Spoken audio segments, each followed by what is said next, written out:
Police dog leads officer to dumpster. What they found inside left him shaking. The morning had begun like any other. Suburban streets still glistened with dew. Oak branches swayed in the gentle breeze, and the golden light of dawn seemed to promise nothing more than a peaceful day. Officer Daniel Cole, weary from long shifts, welcomed the quiet.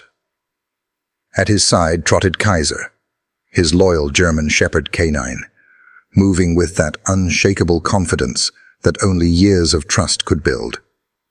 But peace can be deceiving. Kaiser froze mid-step, his body rigid, nose twitching with intensity. It wasn't a stray scent of food or a wandering animal. This was different. Daniel's gut tightened as he followed his partner's lead to a dumpster at the edge of a neat suburban lane. When Daniel pulled open the rusted lid, the world shifted forever. Inside, wrapped in torn rags, lay 2 newborn babies, discarded as if they were nothing. One let out a fragile whimper, piercing Daniel's heart like a blade. Relief and rage collided within him. It was the start of a case that would uncover secrets darker than anyone could imagine. The sun rose reluctantly over the quiet suburb, its first light filtering through the oak trees that lined the neighborhood streets. Their branches arched overhead like sentinels, draping shadows across freshly mowed lawns and rows of white picket fences. Dew still clung to the grass, catching the sunlight and breaking it into tiny shards of silver. For most, it was the kind of morning that promised peace. A new day unmarred, unhurried, familiar. But for Officer Daniel Cole, mornings like these were deceptive. He had walked these streets too many times to be lulled by the veneer of calm. Behind tidy hedges and neat mailboxes, he knew there were always stories. The elderly widow who hadn't spoken to anyone in weeks, the teenager sneaking out at night, the family hiding debts behind drawn curtains. Peace was an illusion. At Daniel's side padded Kaiser, his German Shepherd canine partner. The dog's coat gleamed russet and black beneath the rising sun, his gait steady, ears swiveling with subtle precision to every sound. A rustle of leaves, a car door slamming a block away, the distant bark of another dog. To a passerby, Kaiser might have looked relaxed, but Daniel knew better. Every twitch of the ear, every pause of the nose pressed close to the ground, was calculation. Instinct honed by training, sharpened by years of working together. "Morning, boy," Daniel murmured, his hand brushing across the dog's back as they walked.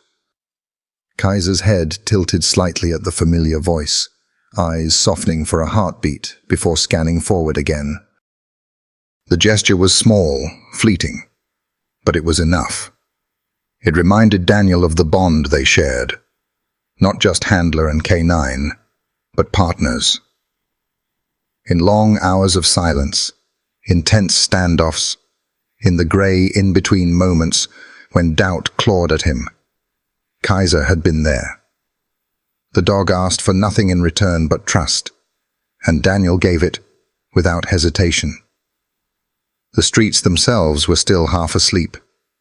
A newspaper thudded against a porch. A sprinkler hissed in rhythmic arcs, sending mist across a driveway. Somewhere down the block, a child's laughter broke briefly through the morning air, before fading behind a closing door. Normal, unthreatening. And yet, something about the silence unsettled him. It was too complete, too curated. He had felt this before, in Afghanistan, years ago, when he patrolled a village that looked as though it had been painted for tourists, a village that hours later erupted in chaos. That same unease trickled through him now. Kaiser felt it too. The shepherd's stride slowed, nose twitching at a current in the wind Daniel couldn't decipher. The dog's hackles didn't rise, not yet. but his tail stiffened. Daniel adjusted his patrol vest and exhaled slowly. "Easy," he said softly, almost as if reassuring himself as much as the dog. "We're just walking." But he didn't believe his own words. They passed under a canopy of oaks. The golden light fractured across their path. Daniel's boots scuffed against the pavement, a steady rhythm that Kaiser's paws echoed. In the stillness, every sound carried farther than usual. The faint hum of a power line, the squeak of a porch swing left to sway, the flutter of pigeons startled from a rooftop. Each detail seemed sharper, louder, as though the world was leaning in, waiting. Daniel's hand brushed against the radio at his shoulder. Habit. Preparedness. He had learned long ago that danger never announced itself with fanfare. It crept, silent and invisible, until suddenly it was everywhere. He glanced down at Kaiser. The shepherd's ears pricked forward, his eyes narrowing toward the end of the street. Daniel followed the gaze, but saw nothing unusual, just another row of houses, driveways slick with dew, an old sedan parked crooked at the curb. Still, the tension in Kaiser's body was undeniable. "You're seeing something I'm not," Daniel whispered. It wasn't the first time. He had learned to trust that instinct, even when logic told him otherwise. Especially then. The morning had begun like any other, but now there was a subtle shift in the air, so faint it might have been imagined. The kind of shift that stirred the survival instincts deep inside, the ones you couldn't explain but ignored at your own peril. Daniel felt it coiling in his chest, the same way Kaiser's body had grown taut. A woman stepped out onto her porch, 3 houses down, robe cinched at the waist, coffee steaming in her hand. She waved absently at Daniel, unaware of the unease lingering in the air. He raised a hand in return, forcing a small smile. Normal. Ordinary. But his eyes darted back to Kaiser, who hadn't broken his rigid focus. Daniel's mind slipped briefly to the past, times when Kaiser's subtle signals had saved lives. Once, in a warehouse where the air smelled only faintly of ammonia, Kaiser had frozen, ears locked forward. Seconds later, they discovered a cache of explosives. Another time, in a dark alley, Kaiser's growl had kept Daniel from walking straight into an ambush. Trusting the dog had become instinctive, second nature. Now, watching Kaiser's tail stiff and ears sharp, Daniel felt the hairs rise on the back of his own neck. He slowed their pace. "All right, partner," he murmured, voice calm but deliberate. "Show me." The shepherd glanced up at him briefly, eyes steady, then lowered his head to the ground again. His pace slowed to a prowl, body coiled with silent intent. The morning was still the same, sunlight spilling through trees, sprinklers ticking, fences casting long shadows. But the illusion of calm had been shattered. Something was waiting, hidden just beyond reach, and Daniel felt the shift deep in his bones. As they turned the corner, the air grew heavier, as though the quiet had thickened. Kaiser paused, one paw lifted mid-step, nose twitching. Daniel's hand hovered near his holster, the old soldier in him tightening. The suburb still looked perfect. Too perfect. Daniel's heart beat a little faster. The peace of the morning had broken, and somewhere, just out of sight, the story was already beginning. Kaiser stopped so suddenly that Daniel nearly tugged against the leash. The shepherd's body froze, ears pricked, nostrils flaring as though the wind itself had carried a whisper only he could hear. Daniel's stride slowed. He knew that posture. It wasn't a casual curiosity. It was an alarm, restrained, measured, and focused. "What is it, boy?" Daniel murmured, lowering his voice. The street around them looked harmless. A row of modest houses, paint peeling on shutters, driveways littered with bicycles left overnight. Yet Kaiser's tail had gone rigid, his body tense in a way that prickled the hair on Daniel's arms. The dog's nose turned toward the alley that cut between two houses, where an aging dumpster squatted beneath the shadow of an oak. The metal sides were rusted, dented from years of use, and the lid hung slightly ajar, as if someone had left it half-closed in a hurry. Daniel's first thought was ordinary. A raccoon rummaging for food, maybe a stray cat darting inside. The suburb had its share of pests. But Kaiser didn't freeze like this for pests. The shepherd growled, low and guttural. The sound rumbled through his chest, vibrating down the leash into Daniel's hand. It was the kind of growl Kaiser reserved for things he could not ignore. Daniel's jaw tightened. He followed Kaiser toward the dumpster, his boots crunching softly against gravel. The golden warmth of morning seemed to dim, shadows lengthening as the oak tree loomed overhead. Even the birds quieted, as though the neighborhood itself was holding its breath. "Easy," Daniel whispered, though the words felt hollow. Kaiser wasn't reckless. He didn't lunge blindly. He was trained to alert, to warn, and when his body coiled like this, Daniel knew better than to dismiss it. They stopped a few feet from the dumpster. Daniel studied it carefully. The metal was streaked with grime, a faint stench of old refuse clinging to the air. At first glance, it was nothing unusual, just another container waiting for collection day. But Kaiser's hackles told a different story. The shepherd circled slowly, nose close to the ground, every step deliberate. He sniffed along the base of the dumpster, then paused, ears twitching. Another growl rippled out, sharper this time, as his paw scraped lightly at the pavement. Daniel's breath caught. This wasn't the behavior of a dog distracted by scraps.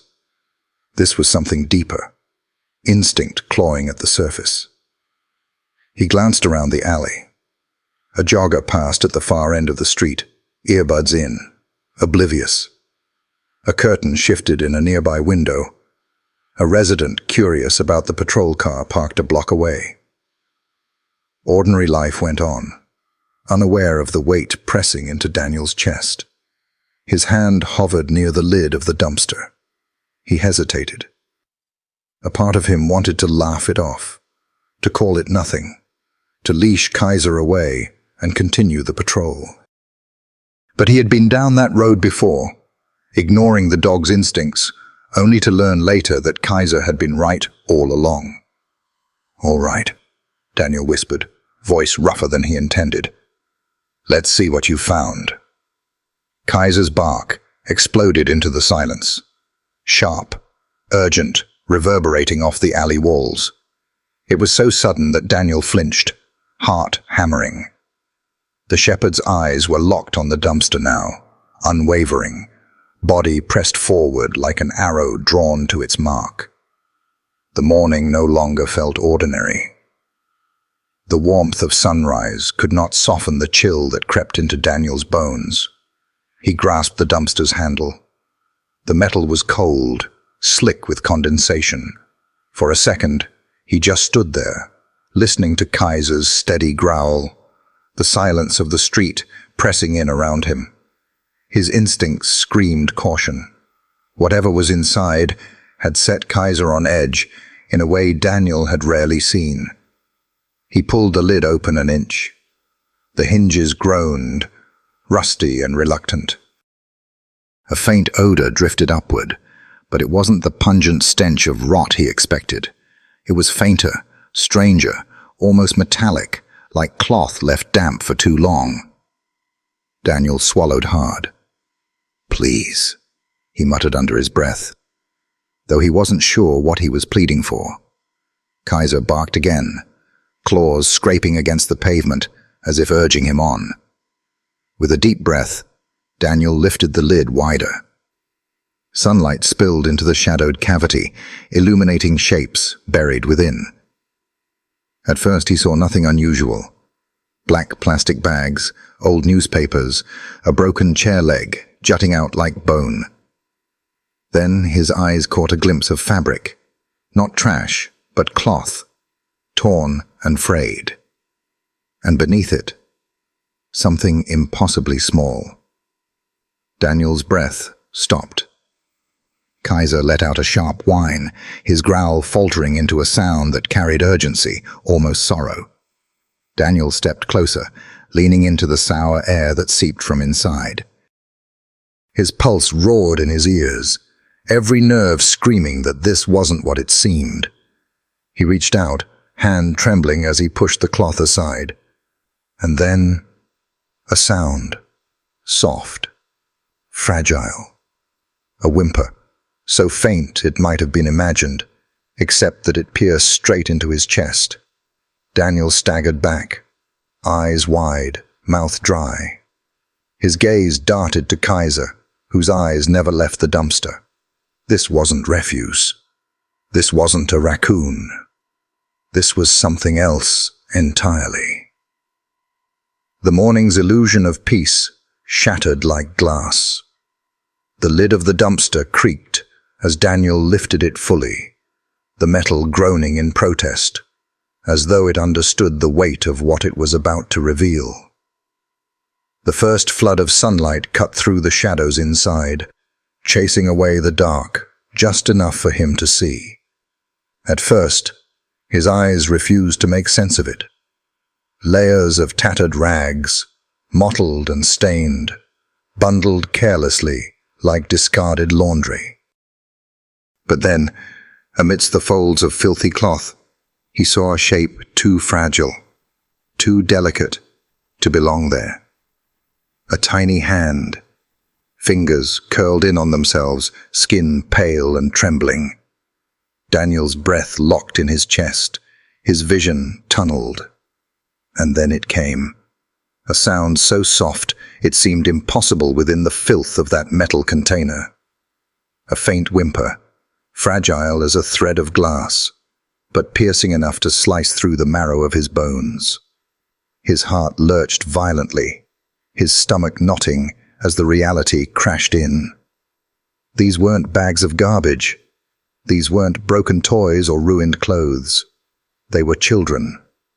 2 newborns, wrapped in rags like refuse, their bodies so small he could have cradled both in his arms at once. One stirred weakly, lips trembling, a whimper breaking the suffocating silence. The other lay terrifyingly still, chest rising in shallow, uneven breaths. No. God, no. The words tore out of Daniel in a whisper, almost a prayer, almost a curse. Kaiser let out a sharp whine, his growl subsiding into something more mournful, yet urgent.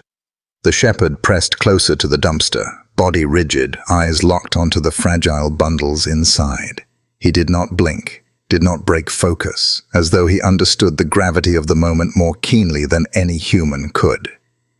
Daniel's hands shook violently as he reached in. The fabric was damp, clammy against his skin, reeking faintly of mildew and something metallic. He pulled back the first layer of cloth, his throat tightening at the sight of the baby's face. Tiny, fragile, eyes squeezed shut, as though the world was already too cruel to witness. A flash of memory jolted through him. His sister, pale on the hospital bed years ago, clutching a stillborn child. The silence of that room had been unbearable, a silence that haunted him in the nights that followed. He had sworn to himself he would never forget the weight of that absence. And now, here it was again. Except this time, there was breath. There was a cry. Hope. Faint but alive. Relief tangled with fury in his chest. Relief that at least one child still clung to life. fury that anyone could cast them aside as if they were nothing more than trash. How could someone do this? His voice cracked. The question wasn't for anyone in particular, not for Kaiser, not for the empty street, not even for himself. It was for the universe, for the silence that surrounded him, for the shadows that seemed to mock him with indifference. He gathered the first infant into his arms. The baby's body was frighteningly light, bones fragile beneath skin that felt almost translucent. The whimper came again, soft against his chest, and Daniel pressed the child closer, whispering words he barely understood himself. "You're all right. You're safe now. Stay with me."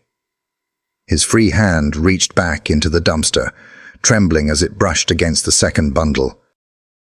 The other infant. No sound came from this one, no movement. Panic clawed through him as he lifted the baby gently. He held them both against his chest, feeling the faintest flutter of breath from the second child, so shallow it seemed ready to vanish. "Kaiser," he breathed. The shepherd shifted instantly, stepping closer, eyes unblinking, ears pinned forward. His stance was protective, every muscle taut. The dog knew. These tiny lives were now his charge. Daniel staggered back from the dumpster, clutching the babies as though they were the last fragile embers of a dying fire. His knees trembled, but he forced himself steady. He had seen combat, seen death, but nothing in his years as a soldier or a cop had prepared him for this, for the sight of innocence discarded like refuse. His hand fumbled for the radio at his shoulder. It took 2 tries before he could press the button. His voice came out raw, shaking, threaded with urgency. "Dispatch, this is Officer Cole. I've got—" He choked, words catching as he glanced down at the newborns in his arms. 2 infants, found abandoned, in a dumpster on Hawthorne Lane. Code 1049. I need immediate medical assistance. Now." Static crackled. Then the dispatcher's calm voice replied, "Copy that, Officer Cole. Units and EMS en route." Daniel lowered the radio, his grip tightening around the children. His breath came in uneven bursts, his heart pounding hard enough to ache. He glanced toward Kaiser, who stood planted like a statue, eyes locked on the babies as if daring the world to come closer. The dog's presence anchored him, reminded him he wasn't alone. "We'll keep them safe," Daniel whispered, his voice trembling but resolute. The neighborhood remained deceptively still. A jogger passed in the distance, oblivious. Curtains twitched in windows, residents curious about the barking they'd heard minutes earlier. None of them knew the enormity of what had been pulled from the shadows of their quiet street. Daniel lowered his gaze back to the babies. One whimpered faintly, a sound both heartbreaking and defiant.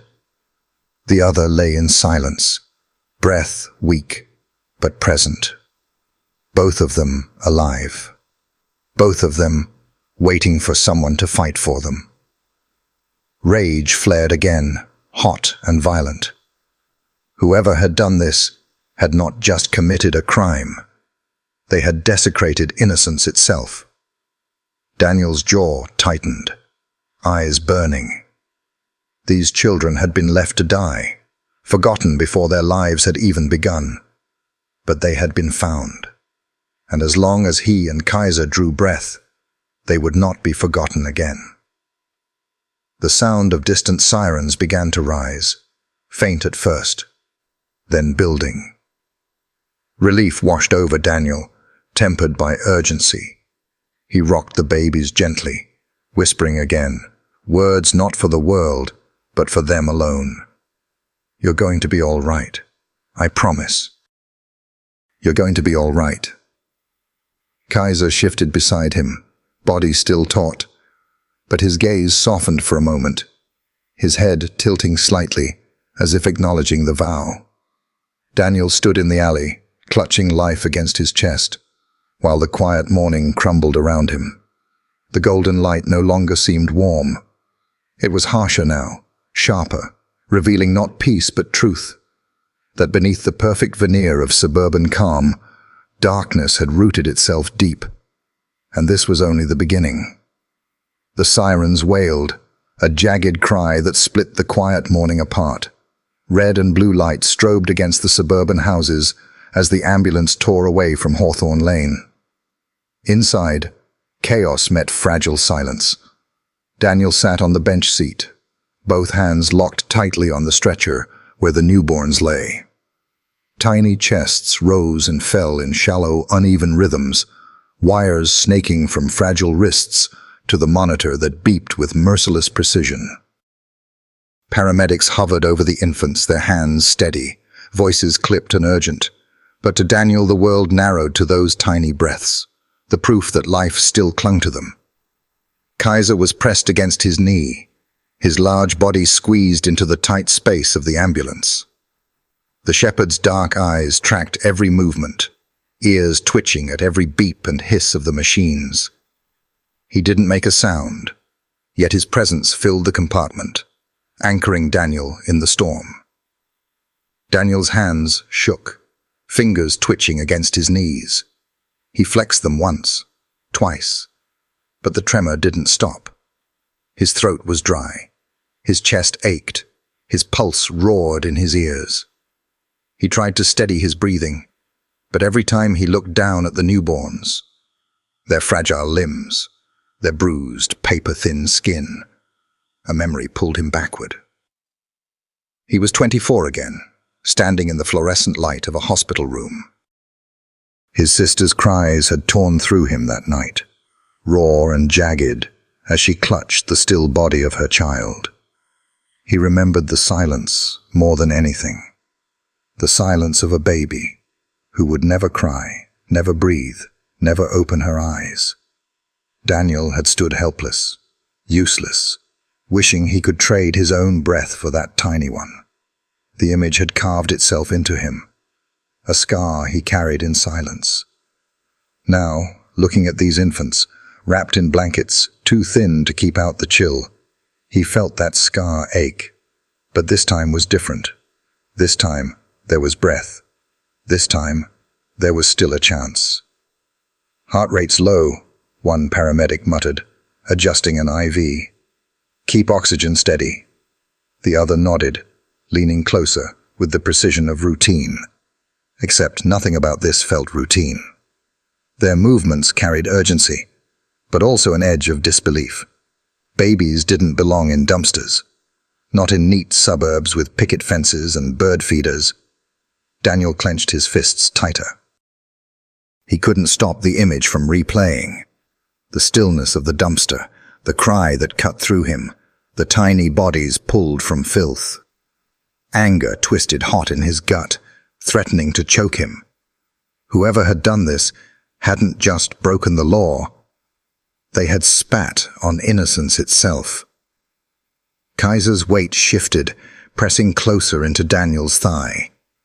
The dog's quiet warmth steadied him in ways words never could. Daniel lowered a hand, fingers brushing against the shepherd's ear, grounding himself. "You're right," Daniel whispered hoarsely, leaning closer to his partner. "We've got them. They're still here." The paramedic nearest him glanced up, catching the words, but didn't comment. He returned to his work, voice low but steady, as he called out vitals. The ambulance jolted over a pothole, rattling the equipment. One of the infants whimpered faintly. The sound was so soft, so fragile, but it struck Daniel like a lightning bolt. He leaned forward instinctively, as though his closeness could shield the baby from every harm. "It's all right, little one," he murmured, voice cracking. "You're safe now. Just hold on. Please, hold on." For a heartbeat, time seemed suspended. The monitor beeped steadily. Kaiser's breath warmed his side. The sirens screamed above them. Daniel's eyes burned, but he refused to look away. Not again, he thought fiercely. Not this time. I won't lose them. The hospital came into view through the narrow rear window, its white facade rising above the city streets like a promise. Daniel exhaled, relief mingling with urgency. The fight wasn't over, but at least they were close to help. 2 minutes, the driver shouted back. The paramedics moved faster, checking lines, adjusting oxygen. Daniel leaned back against the wall, chest heaving, but his gaze never left the stretcher. Kaiser, too, had his eyes fixed there, every muscle poised as if ready to fight off death itself. When the ambulance screeched to a halt, the doors burst open and a team of doctors and nurses surged forward. The newborns were whisked out, cradled in careful hands, surrounded by urgency and clipped commands. Daniel jumped down after them, boots hitting asphalt hard, his body moving on instinct to follow. Kaiser leapt gracefully beside him, his presence commanding attention even amidst the chaos. Heads turned briefly. The sight of a German shepherd in a tactical vest pressed close to his officer, a reminder that this wasn't just another emergency. Inside the hospital, the world shifted into a blur of white walls and rushing footsteps. The twins disappeared into the trauma unit, swallowed by swinging doors. Daniel stood frozen for a moment, his chest rising and falling in ragged waves, his hands empty now, and trembling as though he had lost part of himself. Kaiser nudged his leg, a low whine escaping the shepherd's throat. Daniel lowered a hand automatically, his fingers curling into the thick fur at the dog's neck. He didn't need words. That quiet, steady presence told him what he needed most. You did your part. You found them. Now let the others do theirs. Daniel exhaled shakily, his gaze fixed on the closed doors ahead. He could still hear the faint echo of the baby's whimper, fragile but alive. It was enough to keep him standing. It was enough to ignite the fire already burning in his chest. This wasn't over. Not by a long shot. The fluorescent lights in the hospital corridor hummed softly, their cold glow reflecting off sterile white walls. Daniel sat on the hard bench outside the trauma unit, elbows on his knees, hands laced together so tightly his knuckles ached. His uniform felt too heavy, his throat too dry. Through the closed double doors ahead, muffled voices rose and fell, doctors and nurses fighting against time for the 2 tiny lives he had pulled from a dumpster. Beside him, Kaiser lay stretched out, head resting on his paws, eyes fixed unwaveringly on the same doors. The shepherd hadn't moved since they arrived, muscles coiled beneath his thick fur, a silent sentinel waiting for word. Occasionally, his ears twitched at the sound of footsteps or distant monitors, but he remained anchored, tethered to his handler's storm. Daniel scrubbed a hand across his face, but the image wouldn't leave him. The limp weight of the second infant, the faint cry of the first, the rags damp with mildew and filth. His stomach knotted again. He had seen death, had stood in rooms thick with smoke and blood, but this was different. This was innocence abandoned. The sound of footsteps broke his spiral, sharp, confident heels against tile. Daniel lifted his head just as a woman rounded the corner, Detective Isabella Grant. She carried herself with precision, her dark coat trailing behind her hair pinned neatly away from her face. But what struck Daniel most wasn't her poise, it was her eyes. They were sharp, assessing in an instant, yet softened by something human, something that spoke of empathy beneath the armor. "Daniel," she greeted, her voice calm, grounded. Not clipped like the doctor's voices, not panicked like his own breathing had been. A tone that steadied rather than stirred. "Detective." He rose halfway to his feet, then faltered, sinking back down. His legs felt weak. They're inside, both alive. For now. Isabella's gaze flicked toward the doors, then back to him. She lowered herself onto the bench beside him, her movements deliberate, as though sitting with him mattered just as much as investigating. "You got them here in time," she said quietly. "That's what matters right now." Daniel exhaled, his shoulders sagging. "I keep thinking, if we'd walked that block 5 minutes later—" His voice cracked. He didn't finish. Her hand touched his arm, firm, but not intrusive. "But you didn't.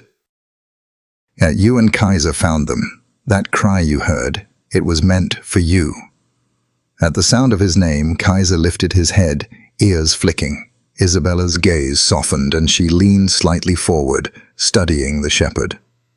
"He knew before anyone else, didn't he?" Daniel gave a small, weary smile. "He always does." For a moment, silence settled between them, an odd comfort amidst the sterile chaos.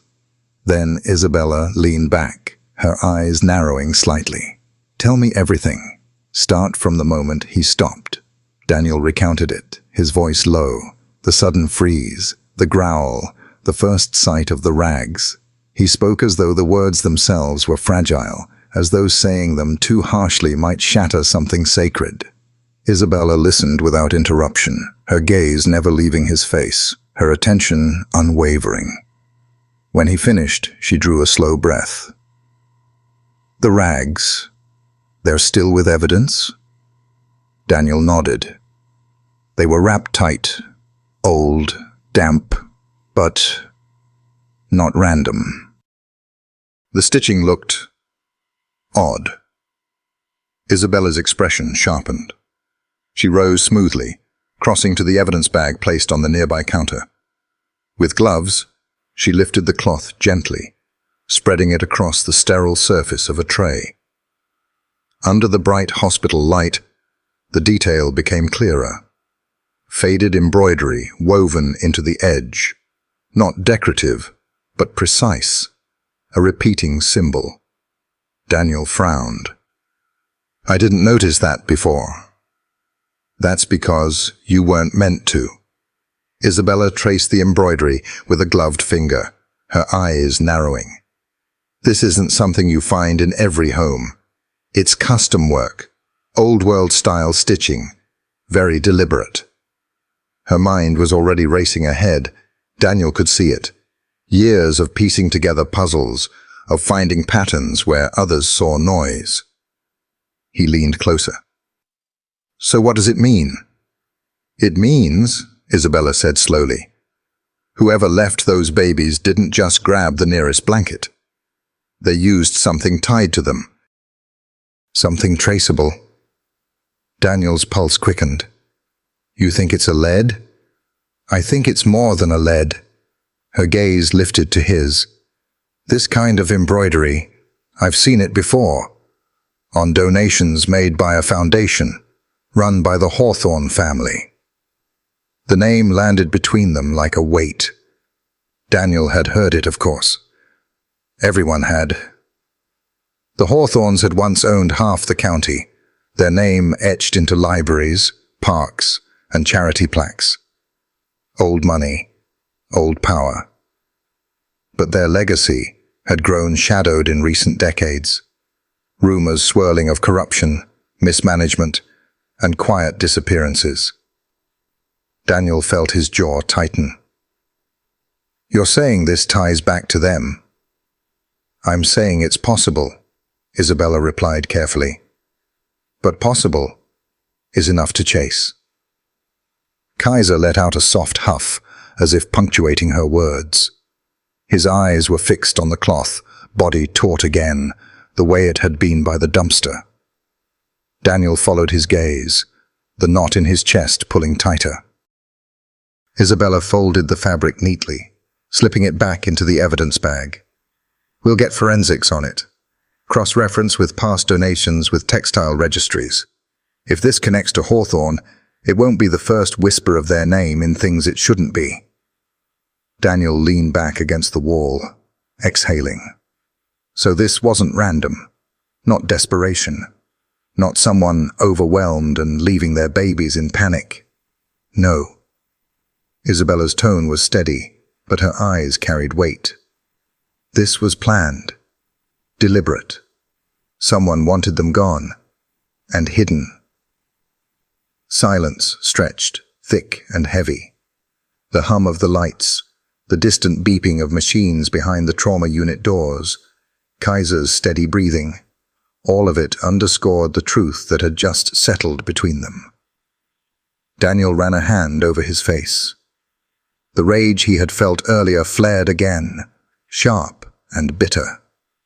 Then we're not just looking for a parent who panicked.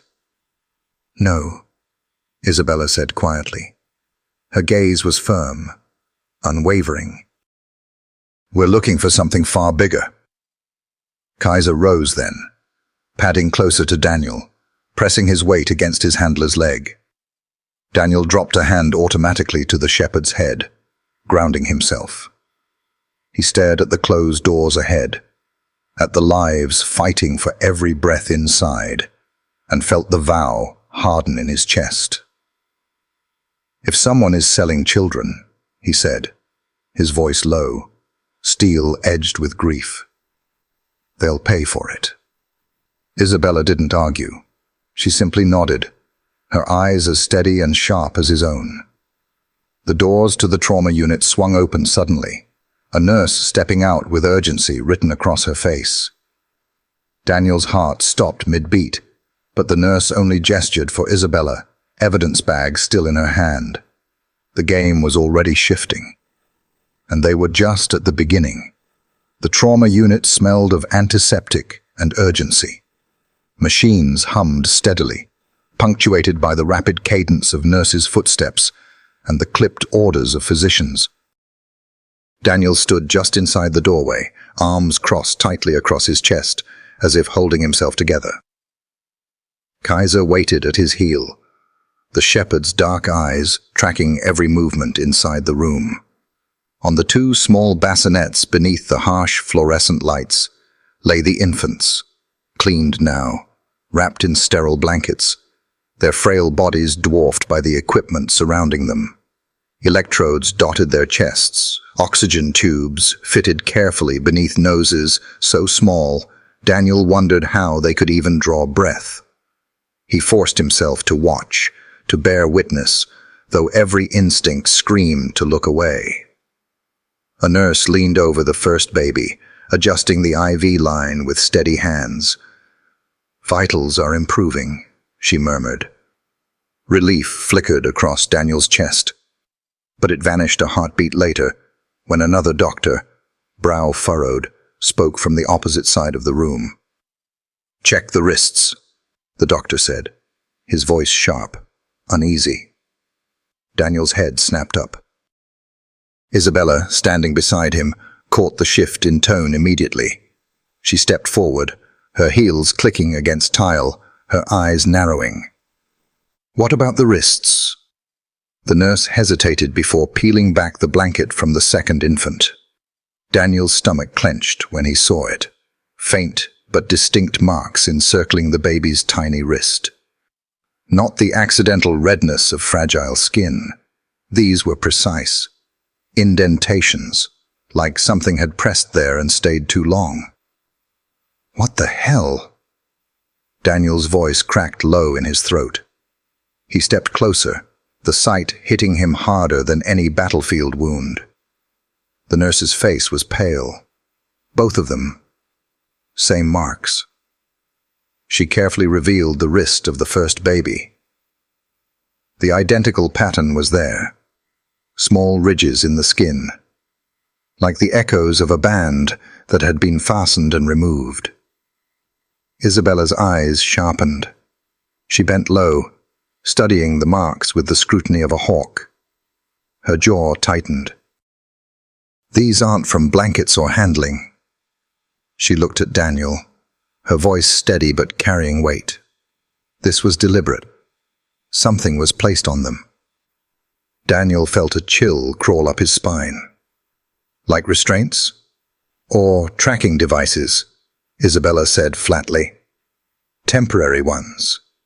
enough to mark the skin. The words hung in the sterile air, heavier than the monitor's beeping. Daniel stared at the fragile wrists, rage boiling in his veins. He thought of the dumpster, the rags, the whimper.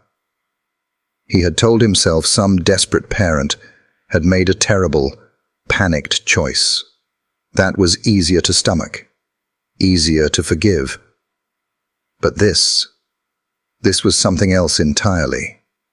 This wasn't abandonment, Isabella continued, straightening slowly. This was disposal. They weren't meant to be found. Daniel's hands clenched into fists. Kaiser let out a low growl, his instincts echoing the storm inside his handler. The shepherd's gaze locked on the infants, as if recognizing the same violation, the same wrongness. "Why?" Daniel demanded, his voice rough.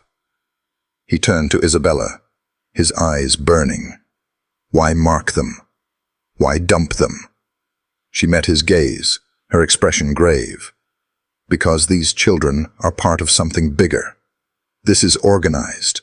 Whoever did this has done it before. The words hit Daniel like a hammer. His chest ached, his breathing ragged. Images flashed through his mind. The stillborn child in his sister's arms. The dumpster's cold shadow. The fragile cry that had saved them. How many others had been discarded without a sound? How many never lived long enough to be found? He pressed a trembling hand against his forehead, forcing the fury to settle into something sharper. His eyes rose to the bassinets again, the twins lying fragile but alive beneath the glow of fluorescent light. "If someone is selling children," he said, his voice low, trembling with restrained rage, "they'll pay." The room stilled at the words. Nurses exchanged uneasy glances, but none spoke. Isabella simply nodded once, her sharp gaze never leaving his. She understood. Daniel stepped back toward Kaiser, his hand brushing the shepherd's fur, grounding himself in that quiet, loyal presence. The dog's muscles were still taut, ears pricked, as if sharing his vow. Beyond the glass of the trauma unit, life in the hospital went on. Patients shuffled. Announcements echoed over the intercom. Doctors hurried down corridors. But for Daniel, the world had narrowed to a single truth. The illusion of random cruelty was gone.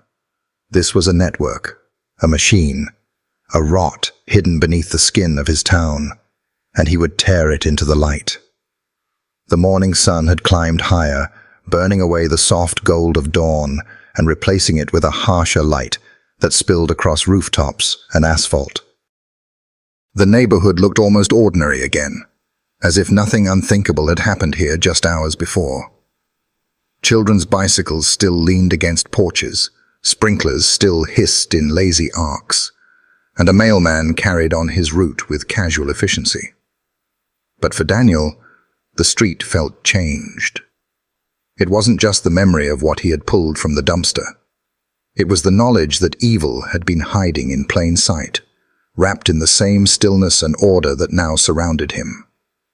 The illusion of peace had been pierced, and he could no longer look at these sidewalks without imagining the shadows lurking behind them.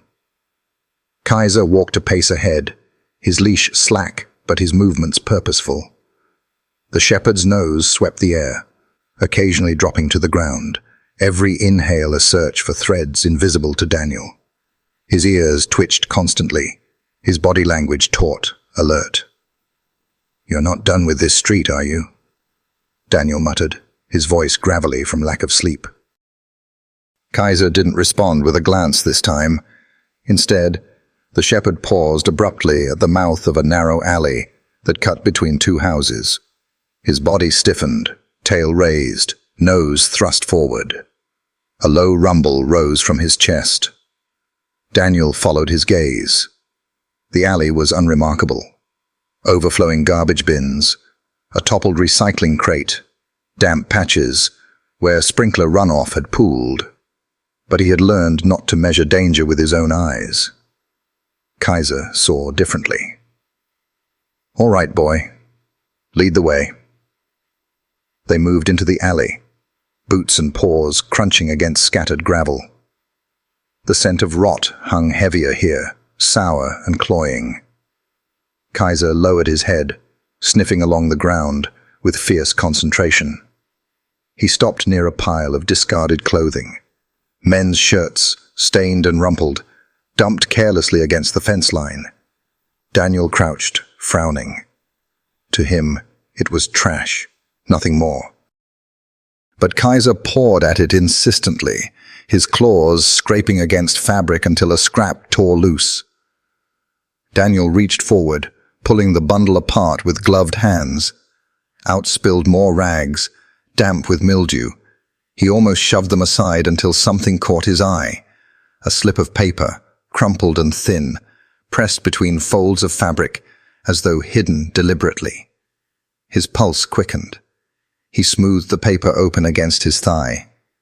It was weather-stained, edges curled, but faint ink remained visible. A pair of initials, written in block letters. L.W. Daniel's brow furrowed.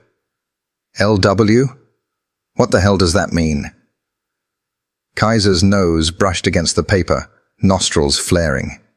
He gave a sharp huff, then sat back, ears pinned forward, gaze fixed on his handler. "You're telling me it matters, huh?" Daniel whispered. He stared at the initials again. They could have meant anything. An owner's mark, a laundry tag, even coincidence. But after the marks on the baby's wrists, after the embroidered rags, nothing felt random anymore. He slipped the paper into an evidence bag, his stomach tightening. Kaiser moved on, circling the pile, then pressing deeper into the alley. Daniel followed, eyes sweeping the ground, though he knew he was only playing catch-up to the shepherd's instincts. "Feels like we're chasing shadows," he muttered, half to himself. Bits of cloth, scraps of paper, nothing solid. Kaiser paused again, nose pressed against the corner of a fence post. He barked once, short, sharp, insistent. Daniel felt a grim smile tug at his lips. "But you don't chase shadows, do you? You only stop when it matters." The dog whined softly, tail stiff, gaze locked forward as though urging him to keep going. Daniel straightened, scanning the length of the alley. The ordinary suburban world seemed to close in around him. Sunlight, mail trucks, neighbors walking their dogs. To them, this was just another day. But here, tucked in the folds of their neighborhood, pieces of something monstrous were scattered like breadcrumbs, and Kaiser was finding them.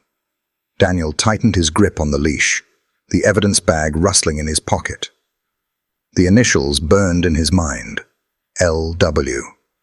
He didn't know who it was yet, or why those letters had been hidden among discarded rags. But he knew this. Kaiser had found their first true lead. And leads, no matter how small, were the beginning of answers. Daniel exhaled slowly, glancing down at his partner. "All right, boy," he said softly. "We'll follow your nose, wherever it takes us." Kaiser gave a short bark in reply, as if he understood. Together, they stepped out of the alley, the sun glaring bright overhead. The neighborhood might have tried to look ordinary again, but Daniel felt the truth thrumming beneath the surface. Shadows were moving here. He could feel it. And thanks to Kaiser, he was beginning to see them. The precinct was never quiet, but tonight it carried a different weight. Phones rang, keyboards clacked, and the low murmur of officers trading information filled the bullpen. Yet Daniel felt as if all that noise was far away, muffled by the storm brewing in his chest. He sat at a corner desk, Kaiser stretched loyally at his feet, the shepherd's dark eyes fixed on the restless movements of his handler's hands. Daniel rubbed the bridge of his nose and leaned back in his chair. The evidence bag containing the scrap of paper, L.W., sat in front of him, its faint letters gnawing at the edge of his thoughts. Kaiser's discovery had given them a thread, but Daniel didn't know what fabric it belonged to. He only knew it wasn't random. Nothing about this case was random. The sound of heels clicking across the floor pulled him back. Detective Isabella Grant approached, her posture sharp as always, a stack of case folders hugged tightly against her chest. There was a subtle change in her face, though, less steel, more gravity. "Coal," she said, setting the files down with a deliberate thud. Dust puffed into the air. "You need to see this." Daniel straightened. "What is it?" "History," Isabella replied, her tone clipped, but threaded with something almost like anger. She flipped open the first folder, revealing a faded photograph of a baby girl, rosy cheeks, eyes wide with innocence. Beneath it, a report written in typewriter ink, the edges yellowed with age. Daniel frowned. "That's old." 20 years, Isabella confirmed. She tapped the page. "Reported missing from her crib one night. Parents swore she vanished without a trace. Police found no forced entry, no ransom note, no explanation. The case went cold within weeks." Daniel scanned the report, the words blurring into one another until a single line caught his attention. "Adoption records sealed at request of family court." He looked up sharply. Adoption records. Isabella's mouth tightened. She was found months later. Found, but not returned. Placed quietly into another home, a wealthy family. Connections deep enough to make the system bend, and everything about it was sealed away. Daniel's chest tightened. He glanced down at Kaiser, who gave a low huff, ears twitching, as though sharing his unease. Isabella opened another folder, then another. Each one carried the same rhythm. A missing infant, no clear abduction, no ransom, then silence. Weeks or months later, the child reappeared, on paper anyway, folded neatly into a new identity. Adopted, records sealed, questions buried. "Look at the dates," Isabella said, her finger tracing across the files. "Every few years, another one. And the same families keep appearing in the margins. Families with money, influence, names you'd recognize from country clubs and charity boards. They're not random. They're part of the pattern." Daniel flipped through the pages, anger building with every turn. Each report was like a wound left to fester, hidden under bandages of bureaucracy and privilege. He stopped at one file in particular, a boy listed as missing in 2009. Parents reported him gone after a house fire. Authorities assumed he'd died in the flames, but the adoption records suggested otherwise. His throat tightened. "This isn't just years. This is decades." Isabella nodded grimly. "And it's still happening. Those twins weren't the beginning, Daniel. They're just the latest chapter in something that's been running for a long, long time." The words sank like lead into his gut. He thought back to the dumpster, to the infants wrapped in rags, to the faint marks on their wrists. It wasn't panic. It wasn't desperation. It was business. Organized. Controlled. The thought made his stomach turn. Kaiser shifted at his feet, a low growl rumbling in his chest. Daniel reached down instinctively, fingers brushing the dog's head, grounding himself in that steady presence. "How many?" he asked, his voice low, dangerous. Isabella closed the last folder, her eyes hard. "More than we know. The files I pulled are just the ones that slipped through the cracks. The rest, hidden, erased, tied up in court orders and sealed documents. And if the Hawthorne name is attached..." She trailed off, letting the weight of the implication finish for her. Daniel pushed back from the desk, pacing. His boots struck the linoleum floor with a rhythm that matched the pulse hammering in his ears. So we're not dealing with one parent making a terrible choice. We're dealing with a machine, a network that's been feeding children into the arms of people who think they can buy anything. Yes, Isabella said simply. The room seemed smaller, the air tighter. Daniel turned sharply toward the window overlooking the city, its lights glowing faint against the encroaching night. He felt fury coiling inside, hot and relentless. He remembered the weight of the infants in his arms, the whimper against his chest, the silence that nearly meant death. He thought of his sister again, her stillborn child, the grief that had nearly broken her. And here was a network treating life as currency. No, he said softly, almost to himself. Then louder, with steel in his voice. No, not here, not again. Isabella's eyes followed him, her expression unreadable, but there was something in the set of her jaw, a silent agreement, a vow that mirrored his own. Kaiser rose, stretching, then sat squarely at Daniel's side, ears pricked, eyes bright. He seemed to sense the shift, the way his handler's resolve had hardened. Daniel turned back to Isabella, his voice low, almost a growl. We're going to tear this open, all of it. No more sealed files. No more hiding behind money. If someone's been selling children, if they've been running this for years. He swallowed hard, fury laced with grief. They'll pay. Isabella didn't blink. Then we'd better be ready for what comes next. Because this isn't just a case anymore. It's a war. For a moment, the precinct noise faded into nothing. It was just the two of them and the dog between them, standing on the edge of something vast and dark. The kind of truth that once seen could never be unseen. And Daniel knew they had only just begun to uncover it. The night was quiet. The kind of quiet Daniel Cole used to crave after long shifts. No sirens, no radios crackling with calls, just the whisper of wind through the trees and the steady rhythm of Kaiser's breathing at his feet. The shepherd lay sprawled across the rug in the living room, head resting on his paws, eyes half closed, but never truly asleep. Daniel sat in his armchair, the lamp casting a muted circle of light across old case files spread across the coffee table. His shoulders ached from hours hunched over paperwork, his mind heavy with the images Isabella had shown him earlier. Cold cases, missing infants, wealthy families hiding behind sealed records. Every page felt like a ghost tugging at him, demanding answers he wasn't sure he could give. He rubbed a hand over his face and glanced at Kaiser.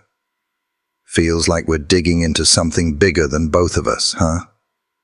Kaiser's tail thumped once against the rug, slow but steady, as if in agreement. Daniel leaned back, letting out a breath that had been trapped in his chest all day. He should have felt safe here, in his own home, walls lined with framed commendations and photos of his service. But safety had started to feel like a luxury he no longer believed in. The clock ticked past midnight. Daniel stacked the files, reaching to switch off the lamp. Kaiser's head snapped up. The shepherd's ears pricked, nostrils flaring. A low growl rumbled deep in his chest, vibrating through the stillness. Daniel froze, every muscle tensing. He knew that sound, not the playful growl Kaiser used during tug-of-war, not the alert bark he gave at the doorbell. This was primal, protective, the sound that said, "Danger, here, now." Daniel rose silently, his hand instinctively brushing against the holster at his hip. His heart pounded, adrenaline flooding through veins already raw from exhaustion. "Kaiser," he whispered, voice low, steady. "Show me." The shepherd moved with precision, body low to the ground, muscles taut as wire. He padded toward the back of the house, toward the kitchen where the moonlight spilled faintly through the sliding glass door. Daniel followed, boots silent against the hardwood, every nerve on edge. The lock on the door looked intact. The curtains swayed slightly, though no window was open. Daniel's gut twisted. He flicked on the kitchen light, sweeping the space with sharp eyes. Nothing. Counters bare. Cabinets closed. But Kaiser didn't stop. The dog's growl deepened, his nose pressed to the floorboards near the hallway. Daniel crouched, following his gaze. A piece of paper, small, folded neatly, left deliberately in the center of the hallway floor. Daniel's stomach dropped. He picked it up with trembling fingers, unfolding it slowly. The handwriting was blocky, impatient, scrawled in black marker across the page. Stop digging. That was all. 2 words, but heavy enough to chill his blood. Daniel's jaw tightened, fury pushing against the cold fear settling in his chest. Whoever had been here hadn't come for valuables. They hadn't taken a thing. They'd come to deliver a message, and they'd slipped in and out of his house, his home, without a trace, right under his nose. Kaiser pressed closer, head against Daniel's leg, his body vibrating with tension. The shepherd's growl hadn't eased. It had only deepened, directed now at the note in Daniel's hand, as if he understood it for what it was, a threat. Daniel's pulse hammered in his ears. He stood, moving quickly through the house, checking doors, windows, locks, all intact. Whoever had entered knew what they were doing. They'd left nothing but the message, confident enough to show him just how vulnerable he really was. By the time he returned to the living room, Daniel's hands shook, not with fear, but with rage. He slammed the note down on the coffee table, the words glaring up at him under the lamplight. "Stop digging," he muttered, his voice low, dangerous. "That's the best you've got?" He looked at Kaiser, who had planted himself firmly beside the table, body tense, eyes sharp. The shepherd gave a single bark, sharp and defiant, as if answering the challenge. Daniel sank into the chair, his fists clenched tight. He thought of the babies in the trauma unit, their wrists marked by devices meant to control them. He thought of the cold cases Isabella had laid out, decades of silence sealed away. And now, a note in his own home, daring him to turn back. His fear shifted, hardened into resolve. "They want us scared," he whispered to Kaiser. "They want us to back off. But all they've done is tell us we're close." Kaiser's ears twitched, his gaze never wavering from the table where the note lay. Daniel leaned forward, picking it up again. He studied the bold, impatient strokes of ink, the way the words seemed to sneer at him. He let the paper crumple in his fist. "You picked the wrong house," he said softly, voice threaded with steel. "The wrong dog. The wrong man." The shepherd pressed against his leg once more, a silent vow of loyalty. Daniel exhaled slowly, steadying himself. The stakes had just risen. Whoever had broken in wanted to end the investigation before it began. But Daniel knew himself too well. Threats didn't make him stop. They only made him dig deeper. He looked down at Kaiser, eyes burning with determination. "This isn't just a case anymore," he whispered. "It's personal." The shepherd gave a low bark in reply, the sound echoing in the silence of the house. And Daniel knew. There was no turning back. The precinct's evidence room was quiet, its hum of fluorescent lights punctuated only by the soft scratch of Isabella's pen against paper. The room smelled faintly of dust and chemicals, the air dry with the weight of countless sealed bags and catalogued items. To Daniel, standing in the doorway with Kaiser at his side, the place always felt like a mausoleum for secrets. Tonight it felt heavier than ever. On the steel table in front of Isabella lay the cloth that had once swaddled the twins, washed now, dried, pressed flat under protective glass. Under the harsh white light, the faint embroidery along the frayed edges gleamed clearer than it had the night of the discovery. Not random stitching, a deliberate design, repeated with precision. Daniel stepped closer, his eyes narrowing. It still looks like thread to me. Isabella didn't look up. Her focus was razor sharp, her finger tracing the looping pattern. That's because you're not supposed to notice it. That's the point of designs like this. They're meant to be invisible to most people. But I've seen it before. She pulled a folder from the stack beside her, flipping it open with practiced ease. Inside were photographs, charity galas, donation drives, press clippings yellowed at the edges. Each photo had something in common. Blankets, clothes, bundles of supplies, with the same faint embroidery tucked into the hems. Daniel frowned, recognition tugging at the edges of memory. Where were these taken? Local foundations, Isabella said, sliding one photo toward him. It showed a group of smiling women in tailored suits, hands resting on stacks of folded cloth and boxes marked with a faded crest. Donations distributed through the Hawthorne Trust. The name landed like a stone in Daniel's chest. He glanced at Kaiser, who let out a low huff, ears flicking as if he too recognized the shift in weight. The Hawthorns, Daniel muttered, more to himself than to Isabella. He remembered the Whispers, a family whose wealth had once controlled half the county. Old money, old power, the kind that could build libraries and bury scandals with the same pen stroke. Didn't they go under years ago? On the surface, yes, Isabella replied. She tapped another clipping, a black and white photograph of a grand estate, ivy climbing its stone walls.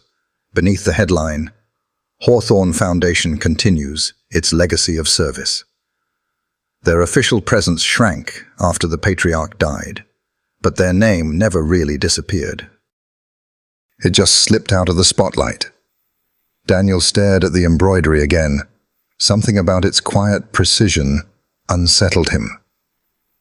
So you're telling me the rags we found in that dumpster came from them? I'm telling you, they're identical to donations traced back to the Hawthorne Trust, Isabella said firmly. And not just recently. These patterns go back decades. She pulled out one more photo, laying it flat. This one showed a young woman in her 20s, standing just off-center at a gala, her smile polite, her eyes sharp even in grainy print. Her hand rested lightly on the embroidered blankets stacked neatly on a table. Madeline Hawthorne, Isabella said, her voice low. Daniel leaned in, studying the face.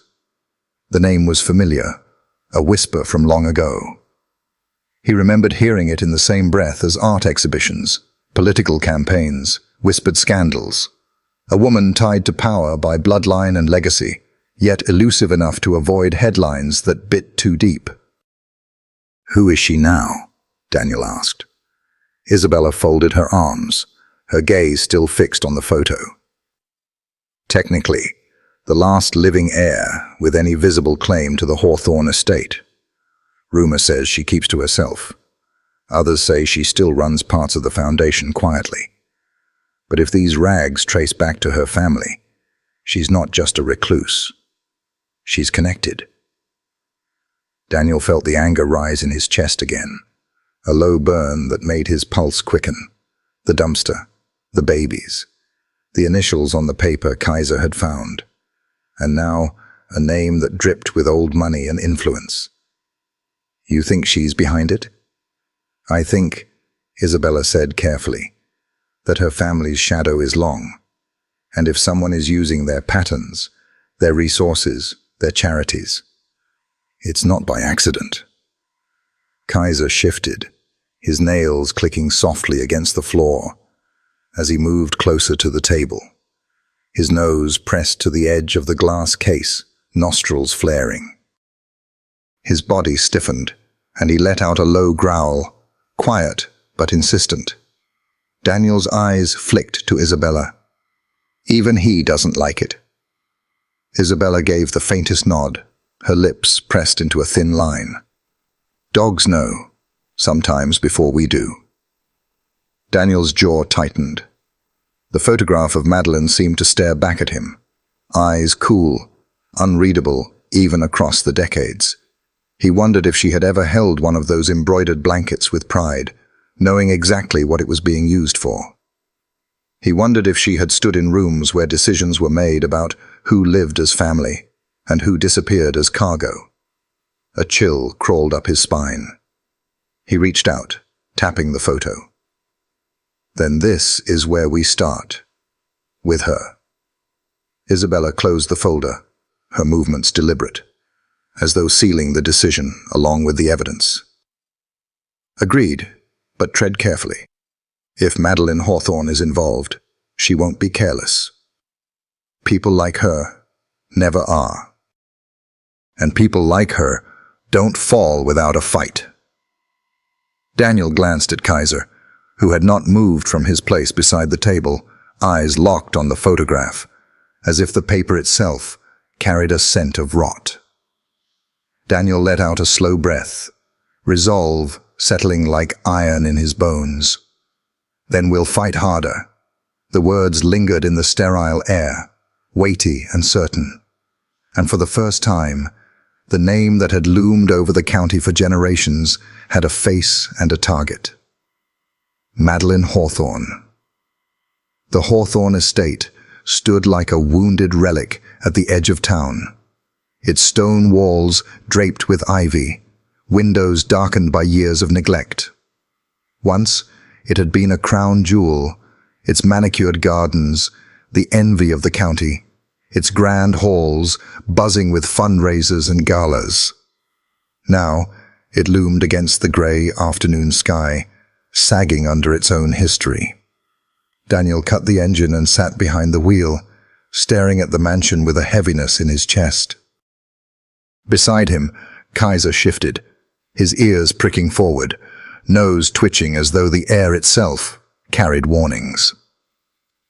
In the passenger seat, Isabella leaned forward, her sharp eyes scanning the structure. "Looks abandoned," Daniel said quietly. Isabella shook her head. "Places like this are never abandoned. They're left waiting." Her words sat uneasily with him. He tightened his grip on the steering wheel, then pushed the door open. The air outside was heavy with the scent of damp wood and moss. Gravel crunched beneath his boots as they crossed the driveway, Kaiser padding silently at his side.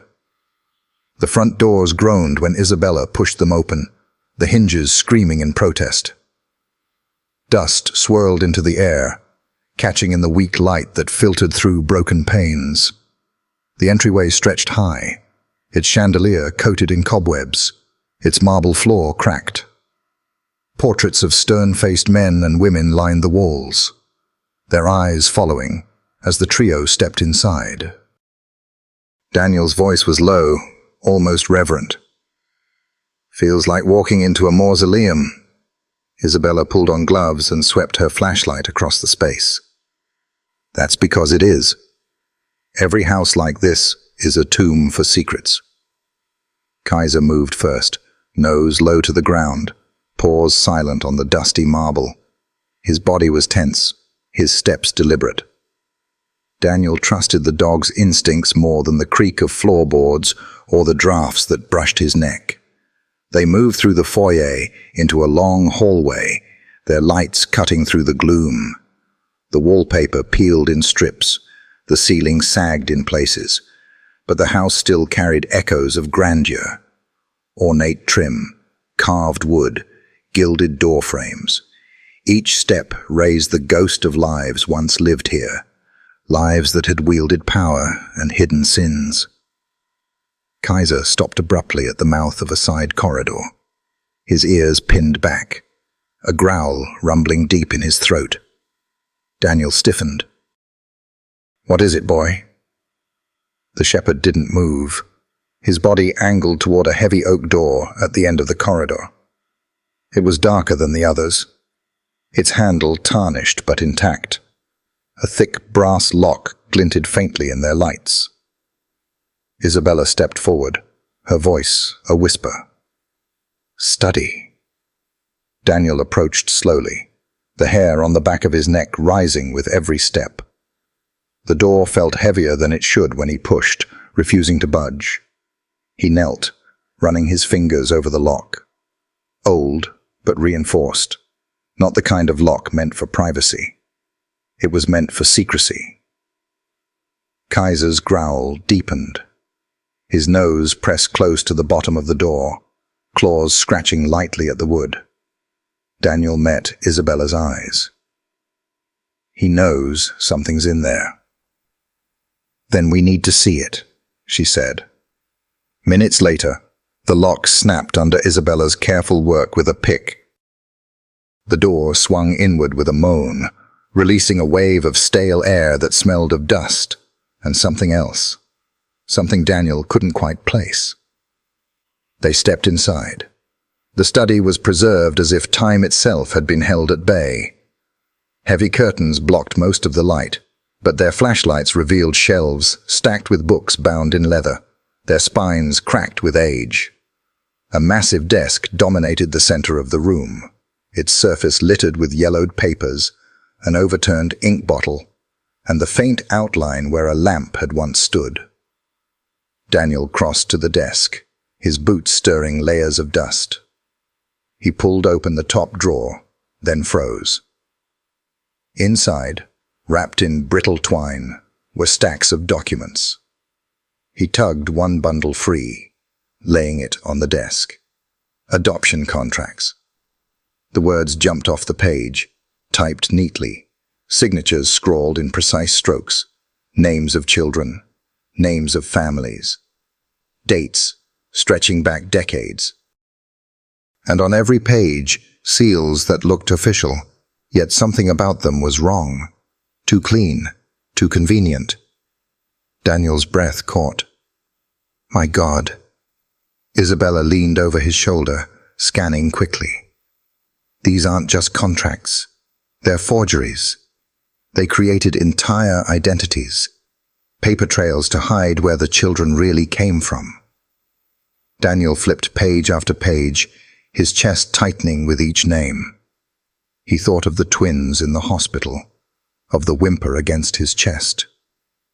These weren't isolated tragedies. They were inventory in a system that had been running for generations. Kaiser whined, his head resting against Daniel's leg, as if sensing the weight pressing down on his handler. Daniel's hand dropped to the shepherd's head, grounding himself in that quiet strength. He looked up at Isabella, his voice rough. This isn't just a family legacy. This is a business. A machine. She nodded grimly. And Madeline Hawthorne's name is on half of these contracts. She didn't inherit her family's fortune. She inherited their operation. The air in the study seemed colder now, the walls pressing in. Daniel stared at the stack of papers, fury burning in his chest. Whoever Madeline was, whatever mask she wore in public, she had been part of this for years. He gathered the files, his hands steady despite the storm inside. We've got her, he said, voice low, resolute. One way or another, we've got her. Kaiser's growl softened into a bark, sharp and certain, as though sealing the vow.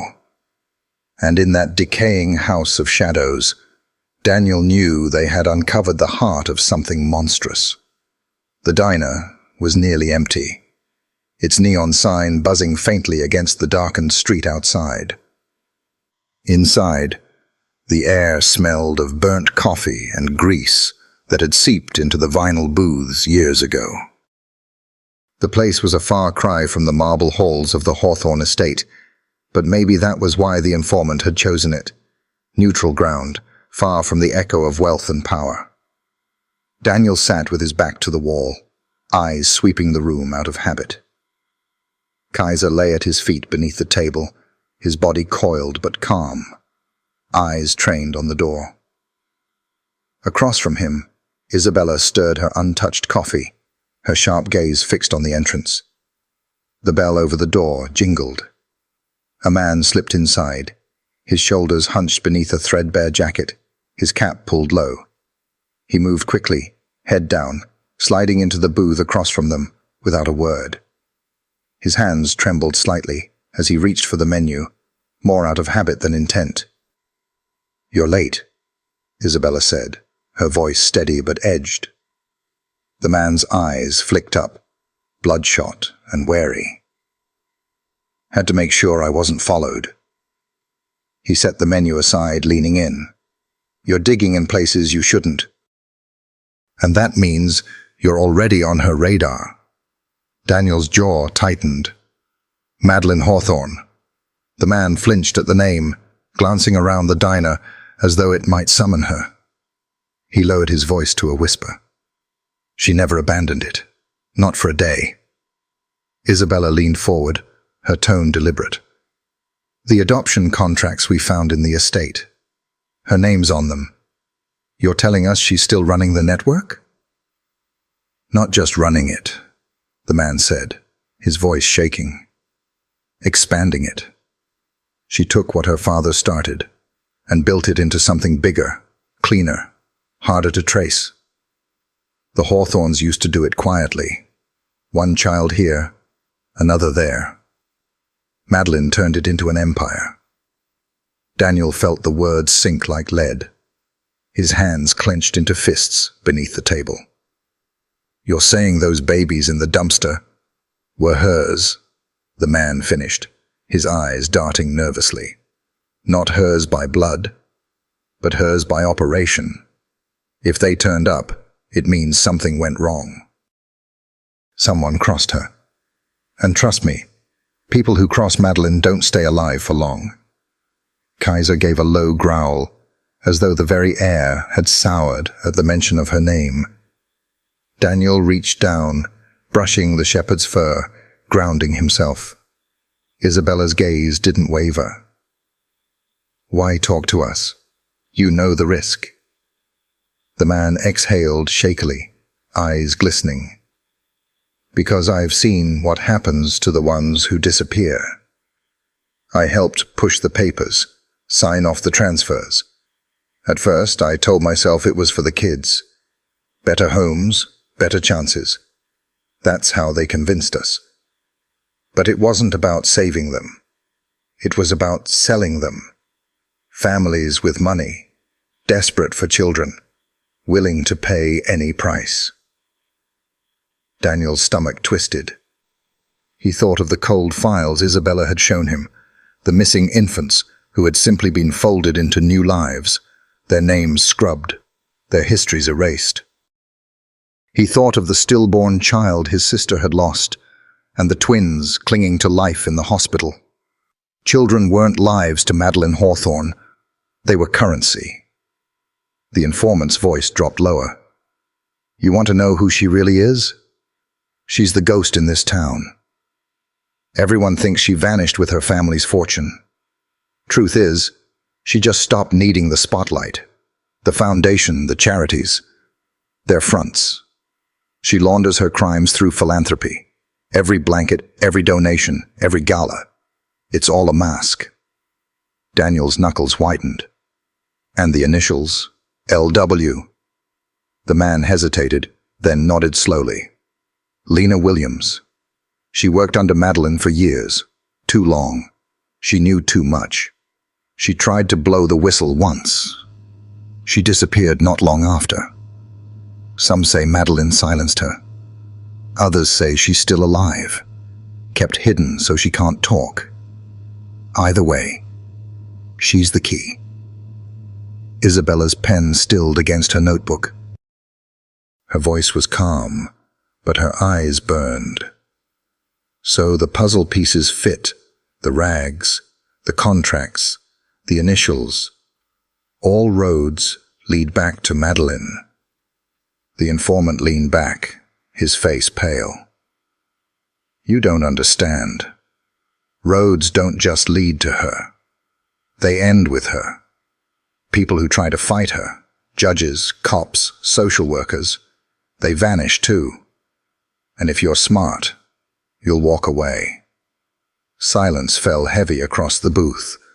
The hum of the neon light, the hiss of the fryer in the kitchen, the faint clink of a waitress setting down mugs of coffee at another table.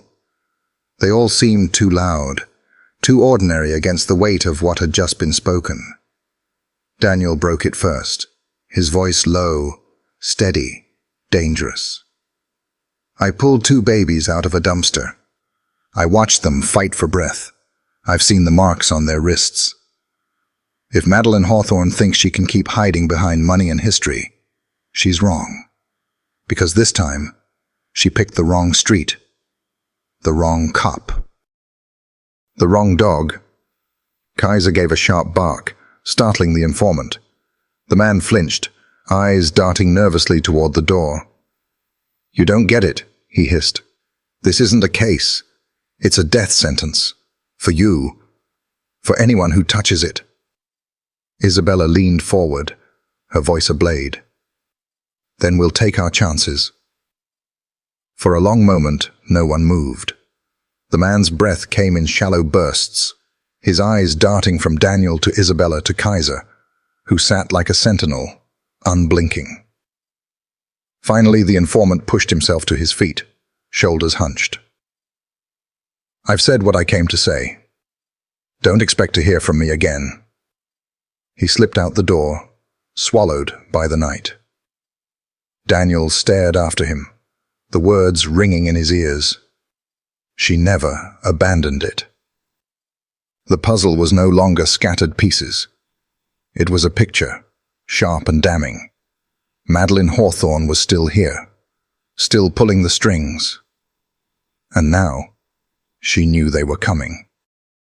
The warehouse squatted at the edge of the industrial district, a skeleton of rusted steel and broken windows. Its roof sagged, weeds forced through cracks in the concrete like stubborn ghosts. Daniel tightened his grip on the flashlight. Beside him, Kaiser padded silently, ears twitching. Isabella followed close, hand brushing her holstered weapon, eyes sweeping the shadows. "Looks abandoned," Daniel muttered. "Abandoned buildings are perfect for people who don't want to be found," Isabella replied. "No neighbors, no questions. Enough space to bury what matters." The air smelled of mildew and rust, their footsteps echoing too loudly. Kaiser stopped abruptly, body stiffening, a growl rising in his throat. Daniel unclipped the leash. Free, the shepherd prowled across the wide floor, nose pressed to the boards. He stopped at a sagging section and began to claw. Daniel crouched, running a hand over the warped planks. "You've found something, haven't you?" With Isabella's help, he pried the boards loose. A cavity yawned beneath, cooler air rushing out, carrying the scent of mold and paper, long hidden. Boxes rested below, edges softened by age. Daniel lowered himself carefully. Isabella followed. Kaiser hovered above, whining softly, unwilling to lose sight of them. Daniel opened the first box and froze. Birth certificates. Dozens. Hundreds. Names, dates, parents, all altered. Each bore seals, stamped with chilling precision. Isabella's voice was tight. "These aren't records. They're cover stories." Daniel's hands trembled as he sifted through the files. Missing children. Families who had reported babies stolen or dead. Paperwork that scrubbed lives clean. Each page felt like a grave. "This isn't sloppy record-keeping," Isabella said. "It's organized, systematic. They erased the past, so no one could ever find them." Daniel's throat constricted. He thought of the twins in the hospital, their faint cries piercing the night. How many others had vanished into new names, sold to families who believed money could buy innocence? He gathered the files into his arms, the weight crushing. "These aren't documents," he whispered. Their graves. Kaiser barked once, sharp and resolute. Isabella's jaw tightened. And now we have proof. Enough to rip the mask off this network. Daniel met her gaze, fury etched in his voice. We don't stop. Not until every one of these names has a chance at the truth. The precinct records room smelled of dust and forgotten things. Daniel set the box on a table while Isabella, gloves on, flipped through the files. Kaiser lay near the door, watchful. Birth certificates, adoption contracts, false identities, Isabella murmured. She stopped suddenly, frowning at a handwritten memo clipped inside a folder. One name was underlined twice. Lena Williams, Daniel read aloud. Kaiser's ears pricked. Worked at the Hawthorne Foundation, Isabella said quickly. Low profile but with access to paperwork. These notes say she raised questions. Records that didn't add up. Transfers that didn't match intake. Daniel's chest tightened. She knew. Or suspected, Isabella said. And then she vanished. File closed. Daniel stared at the cold phrase. Subject has disengaged. He rubbed a hand across his face. That's a neat way of saying she disappeared. Isabella dug deeper. There are whispers here. She reached out to an attorney, maybe a reporter. Then silence. Madeline wouldn't let her walk away, Daniel said grimly. They don't erase mistakes. They erase people. The silence weighed heavy. Then Isabella pulled a slip of paper from the bottom of the folder. A motel receipt, dated 3 weeks after Lena's supposed disappearance. Signed in her name. Daniel's pulse spiked. She survived, at least for a while. Which means if we trace her, maybe we find the trail Madeline tried to bury. Daniel exhaled, a spark cutting through the heaviness. If Lena tried to stop them, she deserves to be found. Alive or dead, her story needs to be told. And if Madeline silenced her, he clenched his fists, the memory of the twins' frail cries burning in his chest. Then that's one more life she'll answer for. Kaiser pressed against his leg, steady, silent. Isabella's voice sharpened. Then we follow Lena's shadow until it leads us to Madeline's door. Daniel nodded once, resolute. For the twins. For Lena. For all of them. The precinct parking lot was nearly empty. Fog curled around the streetlights, muting their glow. Daniel leaned against his truck, the files heavy in his hands, the weight of ghosts pressing down. Kaiser stayed close, each soft pad of paws steady against the concrete. Isabella caught up, her eyes sharpened by exhaustion, but softened by concern. You shouldn't drive home in this state, she said quietly. Daniel stared into the fog. I've driven home from worse. That's not the point. You're unraveling. And if you break, this case breaks with you. Her words struck deep. He closed his eyes, the image of the twins flashing behind his lids. If Kaiser hadn't stopped, if I hadn't opened that dumpster fast enough, they'd be gone. Just names in a file. Ghosts. He shook his head. What if I'm too late for the others? For Lena Williams? For every kid buried in those records? His fist clenched against the hood, knuckles white. A warm weight pressed against his knee. Daniel looked down. Kaiser's head rested against his leg, amber eyes lifting, steady and unwavering. No words, just presence. Daniel exhaled, hand falling to the shepherd's fur. You always know when I'm coming apart, don't you? Isabella's voice softened. You're not failing them. You found them. They're alive because of you and that dog. And because of that, we can stop this network before it swallows anyone else. Daniel met her eyes. You think it's enough? I think the only way we fail is if we stop. And I don't see you stopping. Her certainty steadied him. For a moment, the three of them stood in silence. The detective, the partner, and the shepherd, who refused to let them drown in the dark. Daniel straightened slowly, resolving to tighten his frame. They left that note in my house because they're scared. That means we're close. Closer than they want us to be. Isabella nodded firmly. Then we keep going. For the twins, for Lena, for every child in those files. Daniel looked down at Kaiser, who hadn't moved his head from his leg. The shepherd's gaze was a mirror, reflecting the vow Daniel couldn't quite speak aloud. For all of them, he whispered. The fog curled closer, as if the night itself was listening. And Daniel knew, though fear gnawed at him, though doubt clung like shadow, that as long as Kaiser pressed against him and Isabella stood unflinching beside him, he would not fail. Not without dragging the truth into the light first. The precinct conference room glowed with the cold light of computer screens.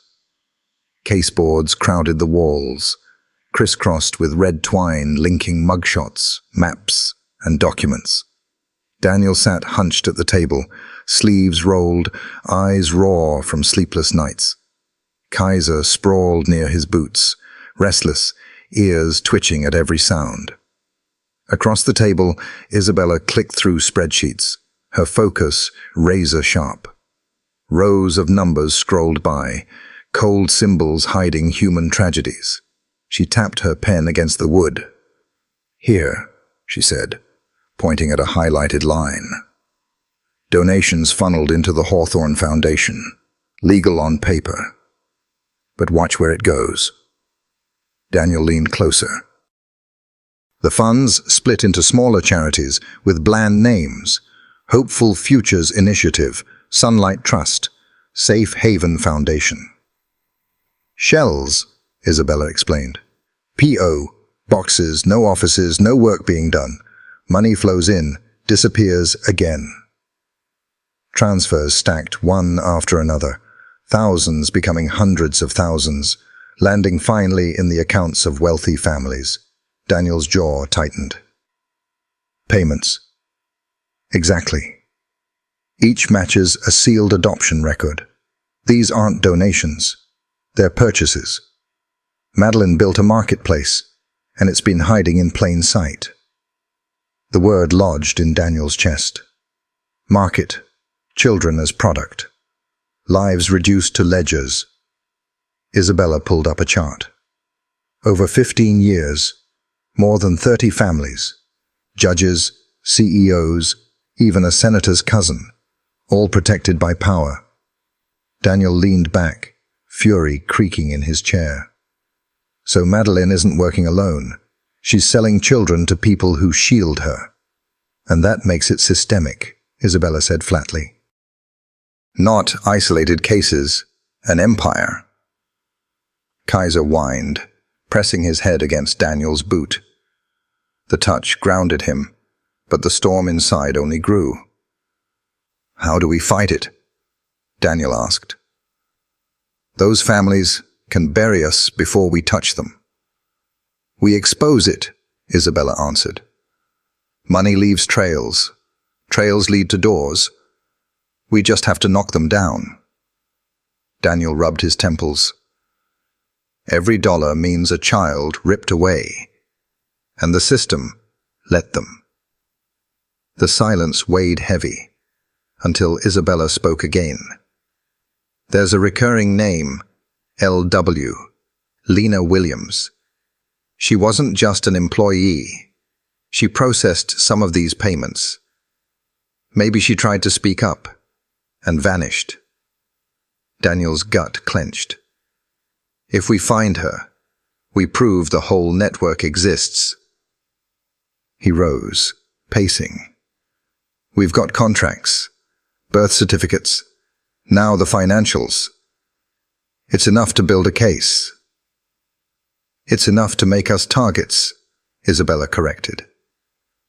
Daniel's gaze hardened. Then let them come. They're already scared.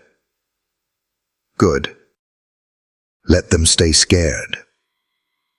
Kaiser barked once, sharp and resolute.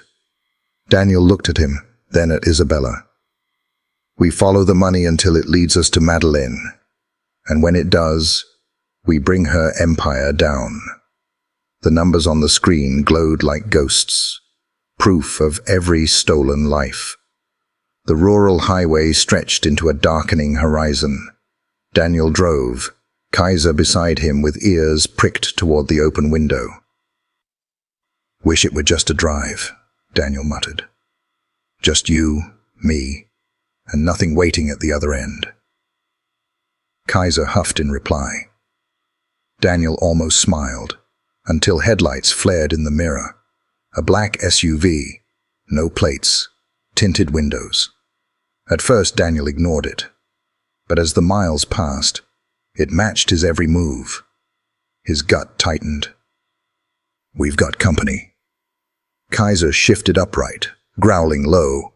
The SUV surged, clipping the rear bumper. Metal screamed. Daniel fought the wheel as Kaiser braced with claws digging into the seat. The second hit came harder, shoving the truck toward the shoulder. Gravel sprayed beneath the tires. Hang on, boy! The third strike spun them sideways into a ditch. The truck shuddered to a stop. Doors slammed. Boots pounded. Daniel was out with his gun drawn before the dust settled. Kaiser leapt from the passenger side, a blur of muscle and teeth. Two masked men rushed forward, one with a pipe, the other with a knife. Kaiser hit the first with bone-cracking force, teeth clamped deep.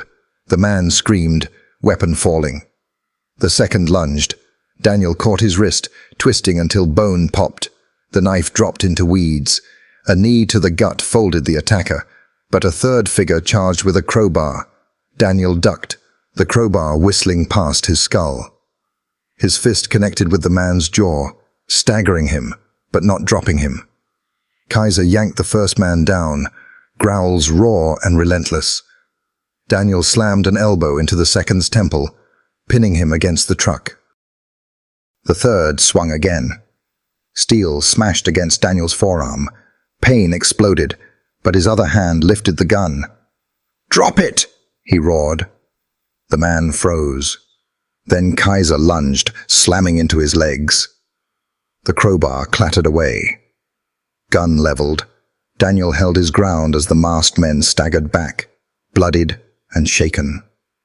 They scrambled for the SUV, shouting, before tearing off into the night. Daniel's chest heaved. His arm throbbed where the crowbar struck. But he was alive. Alive because Kaiser had been faster, fiercer, more unyielding than the men sent to kill them. He crouched, pressing a hand to the shepherd's head. "You saved me again." Kaiser's amber eyes burned steady. No fear, only loyalty. The SUV hadn't been random. It was proof Madeleine's network was striking back. And that meant they were close.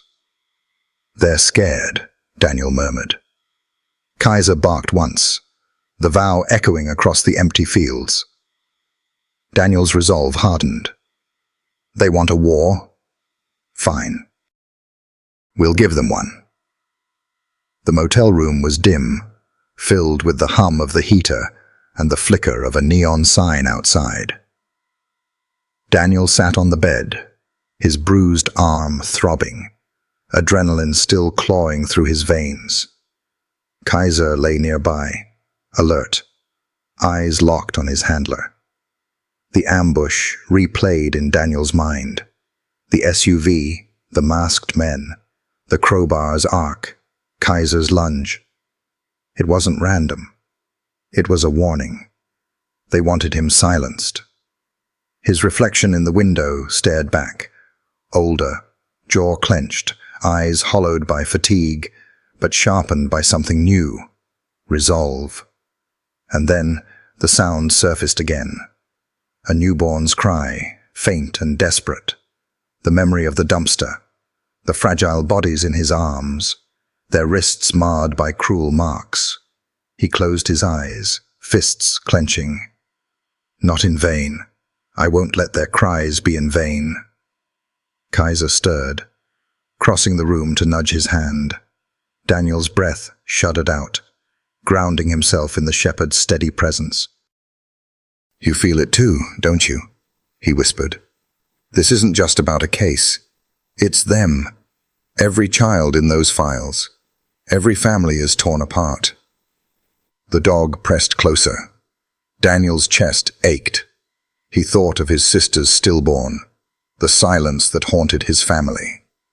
Now, holding those twins, something inside had cracked open. A buried wound, demanding justice. He stood, pacing. "They won't scare me off. They can ram me off the road, send their thugs and break into my house. I don't care. I'm not backing down." Kaiser followed his every word, every step. Daniel stopped at the stack of files on the nightstand. Forged birth certificates, adoption contracts, false names. His hand pressed hard against the papers. "This is bigger than us. But those babies, they're mine now. My responsibility. And I'll burn this network to the ground before I let them win." Kaiser rose, pressing his head against Daniel's leg. Daniel whispered, reverent, "We're fighting for the ones who can't fight back. And I swear, their cries will echo in me until every last one of them pays." The vow filled the room, heavy and unshakable. Outside, the neon buzzed, the heater hummed. But for Daniel, the only sound that mattered was memory. The thin cries breaking through dawn, breaking his life in two. He sat again, Kaiser leaning close, his hand steady now on the dog's fur. "We'll finish this," he said softly. "You and me." Kaiser's tail thumped once, a quiet promise. And in that small motel room, Daniel Cole chose resolve over fear. For the twins, for the missing, for every silenced cry. In daylight, the Hawthorne estate looked almost beautiful. Ivy glistened with dew across stone walls, and the gravel driveway stretched before Daniel like a road into another world. A world of money, polished to hide the rot beneath. He killed the engine, hands fixed on the wheel. Silence pressed heavy between him and Isabella, broken only by Kaiser's restless huff from the back seat. "Are you ready for this?" Isabella asked, her voice even but edged. "No," Daniel admitted. "But we don't get to be ready. We just have to walk in."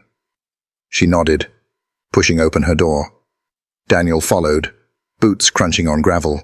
Kaiser leapt down beside him, body taut, nose high as though the air itself carried warnings. The front doors opened before they could knock. Madeline Hawthorne stood framed in the archway, tall, elegant in a silk robe, eyes sharp and assessing. "Detective Grant," she said smoothly, before letting her gaze slide to Daniel. "And Officer Cole. I wondered when you'd crawl to my doorstep." Kaiser pressed close, a growl vibrating from his chest. Madeline's smile twitched, but she didn't flinch.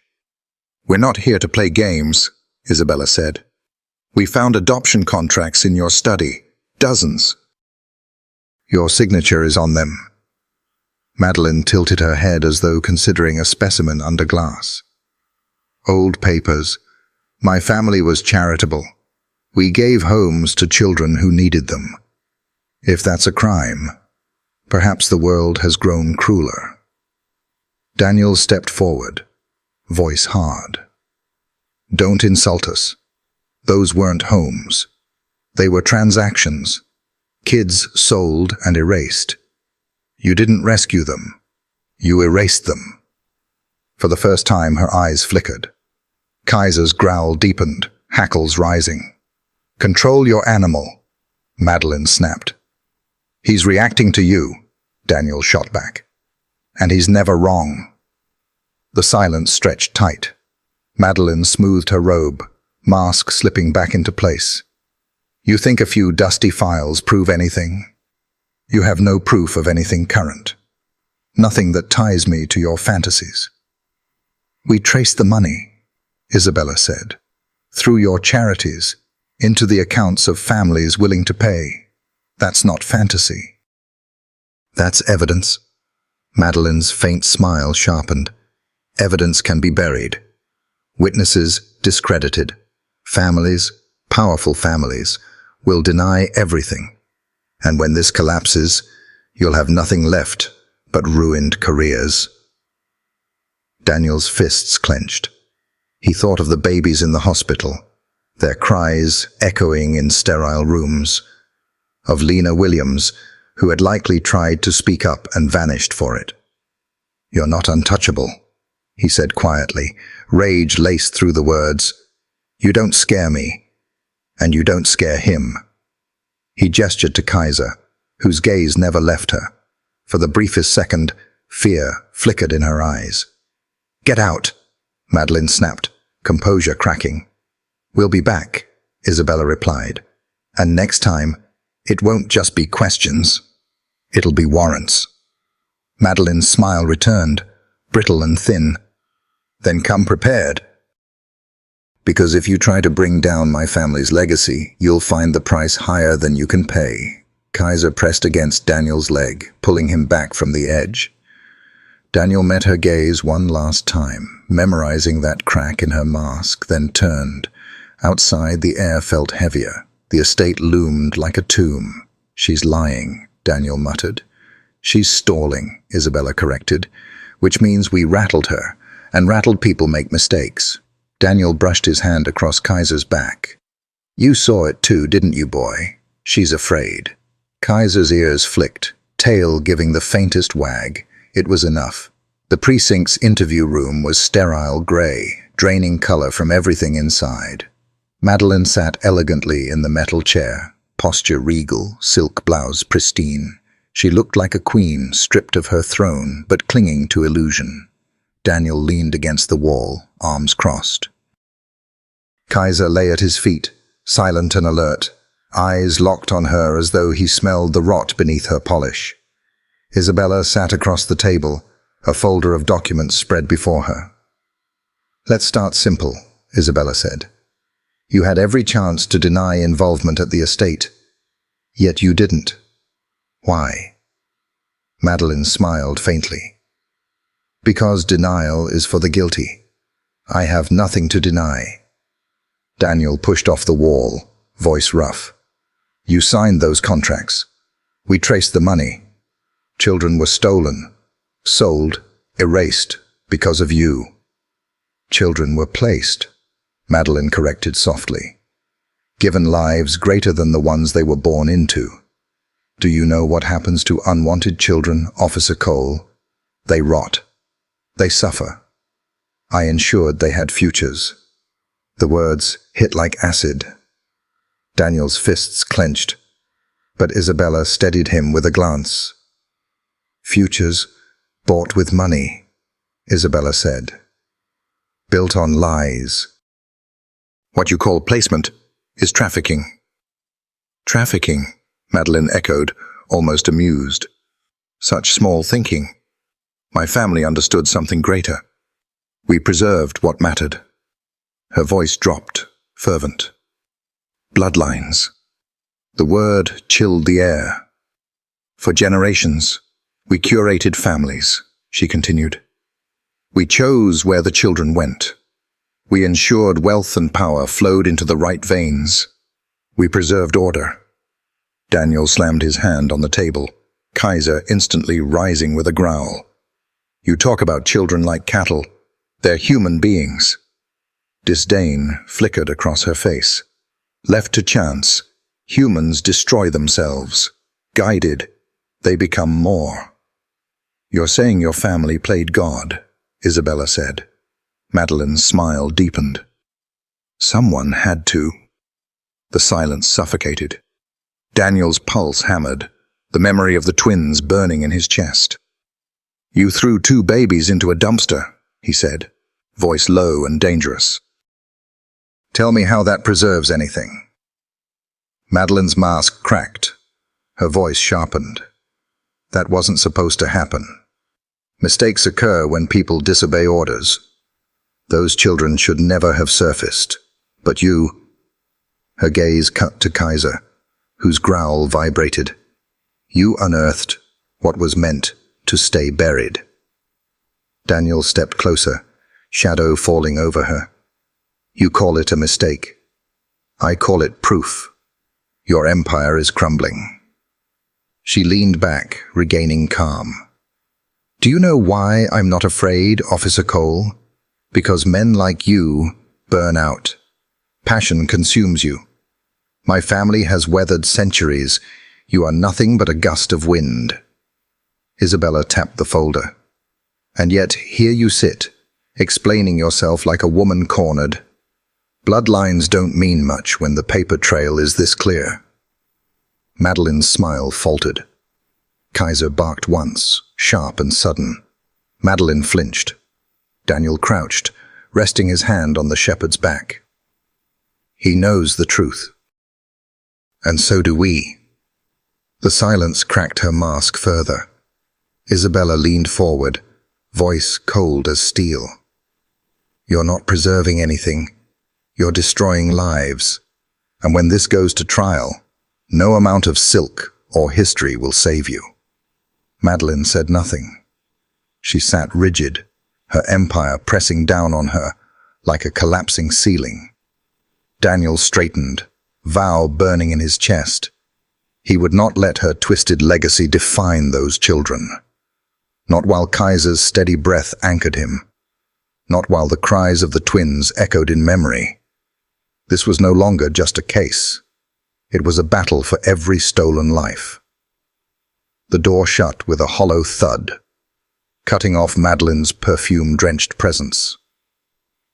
Daniel exhaled slowly, knuckling white, rage trembling through him. Kaiser padded close, letting out a low whine that grounded him. Isabella joined him in the hall, carrying a manila folder and her laptop bag. We need to talk. They slipped into the operations room. Maps, photographs, and scribbled names filled the walls. The late-night silence hummed with machines. Isabella dropped the folder on the table, flipping it open to grainy black-and-white surveillance stills. Madeline sat in a cafe opposite a man in a tailored suit. Between them, a briefcase. Daniel frowned. Who? Judge Alcott, Isabella said. The same judge who signed at least 12 sealed adoptions. Daniel's stomach turned. He flipped to the next photo. Madeline beside a row of bassinets in what looked like a medical facility. Her hand rested on a crib, smiling, unnatural, frozen in cruelty. Where did you get these? He asked. Anonymous tip, Isabella replied, booting her laptop. Encrypted. Took me hours to crack. But once I did, she turned the screen. Not just photos, video. The grainy film played. Madeline entered a dim room. 2 men wheeled in bassinets. She leaned down, speaking softly to a child out of frame. Daniel's throat tightened. Even without audio, the intent was unmistakable. Madeline wasn't just signing papers. She was there, overseeing, touching children like merchandise. She's not complicit, Isabella said. She's orchestrating, hands-on, connected to multiple facilities across state lines. Daniel slammed the laptop shut, chest heaving. How the hell has this been buried so long? Because people like her don't just buy silence, Isabella said. They breed it. Judges, doctors, politicians. Everyone bought a piece of this machine. Daniel stared at the laptop. Images seared into him. He thought of the twins, of Lena Williams, of the warning note in his home. They'll kill to keep this hidden. Which means, Isabella said firmly, we don't have time. We move now. You think she suspects? Not yet, but she's smart. Too smart. If she senses the walls closing in, she'll vanish. With her, our last chance. Kaiser barked sharply, startling in the quiet, as if agreeing. Daniel knelt, hand on the shepherd's neck. Then we don't wait. We put this on record. Get warrants. Lock down her accounts, her properties, her allies. Tonight. Isabella nodded. No hesitation. It's dangerous. The second this hits, everyone tied to her will know. They'll come harder. Daniel rose, resolve steady. Let them.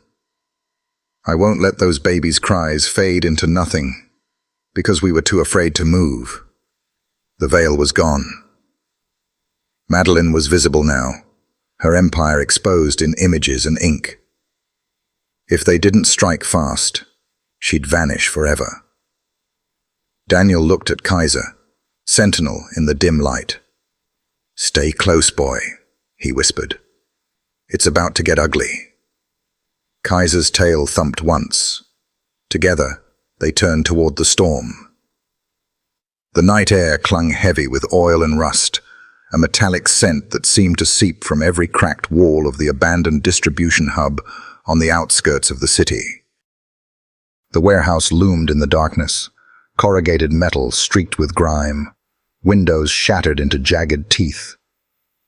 It was a place meant to be forgotten, but Daniel's instincts screamed that it was alive, with secrets, with lies, with the echo of children who had never been meant to be here. Red and blue pulses from the SWAT vehicles washed across the concrete, carving the shadows into shapes that seemed to move on their own. Officers in black tactical gear fanned out, weapons ready, radios whispering commands. Daniel adjusted his vest, the badge glinting faintly under the floodlights. Beside him, Kaiser strained against the lead, muscles taut, nose twitching, ears forward. The shepherd had already locked onto something, a scent buried deep in the stale air, and he moved as if he could see into the memory of this place. Cole, the SWAT captain muttered, stepping up beside him. We clear first. You and your partner follow. We don't know what kind of setup's waiting. Daniel nodded curtly, resting a hand briefly on Kaiser's shoulder. You hear that, boy? We wait our turn. Kaiser's eyes flicked up at him, burning with focus. Words were useless. The dog had already decided. The signal came. Doors splintered under the force of rams. The crack of metal and wood reverberated through the night. SWAT fanned in, boots thundering against concrete, flashlights slicing through the darkness. Daniel and Kaiser followed, stepping into the warehouse. Inside, the air was stale, thick with dust and mildew.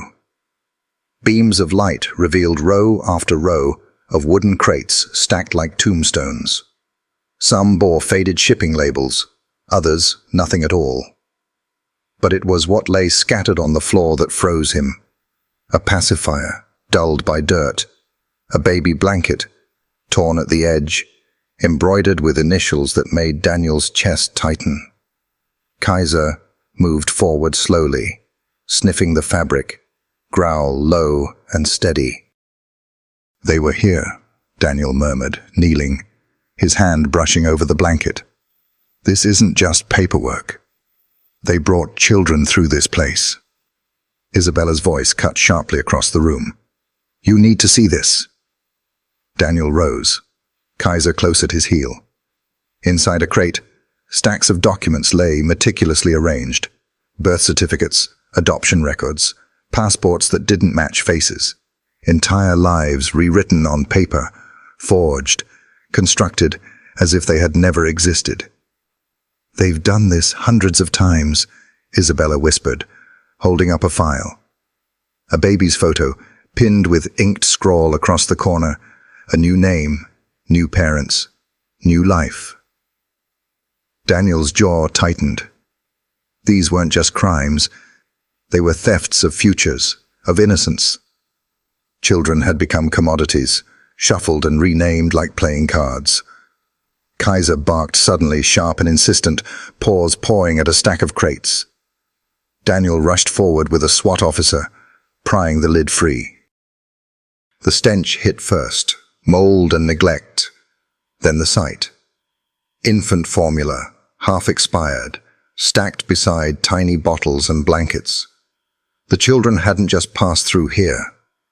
They had been held, waiting. "This was a staging ground," Isabella said, her voice trembling but firm. "Before they shipped them off." Daniel swallowed, picturing the twins in the dumpster, frail and trembling. He looked down at Kaiser, whose amber eyes held the same fire he felt in his chest. "Not anymore," he muttered. "We shut this down. All of it." The SWAT captain's radio crackled.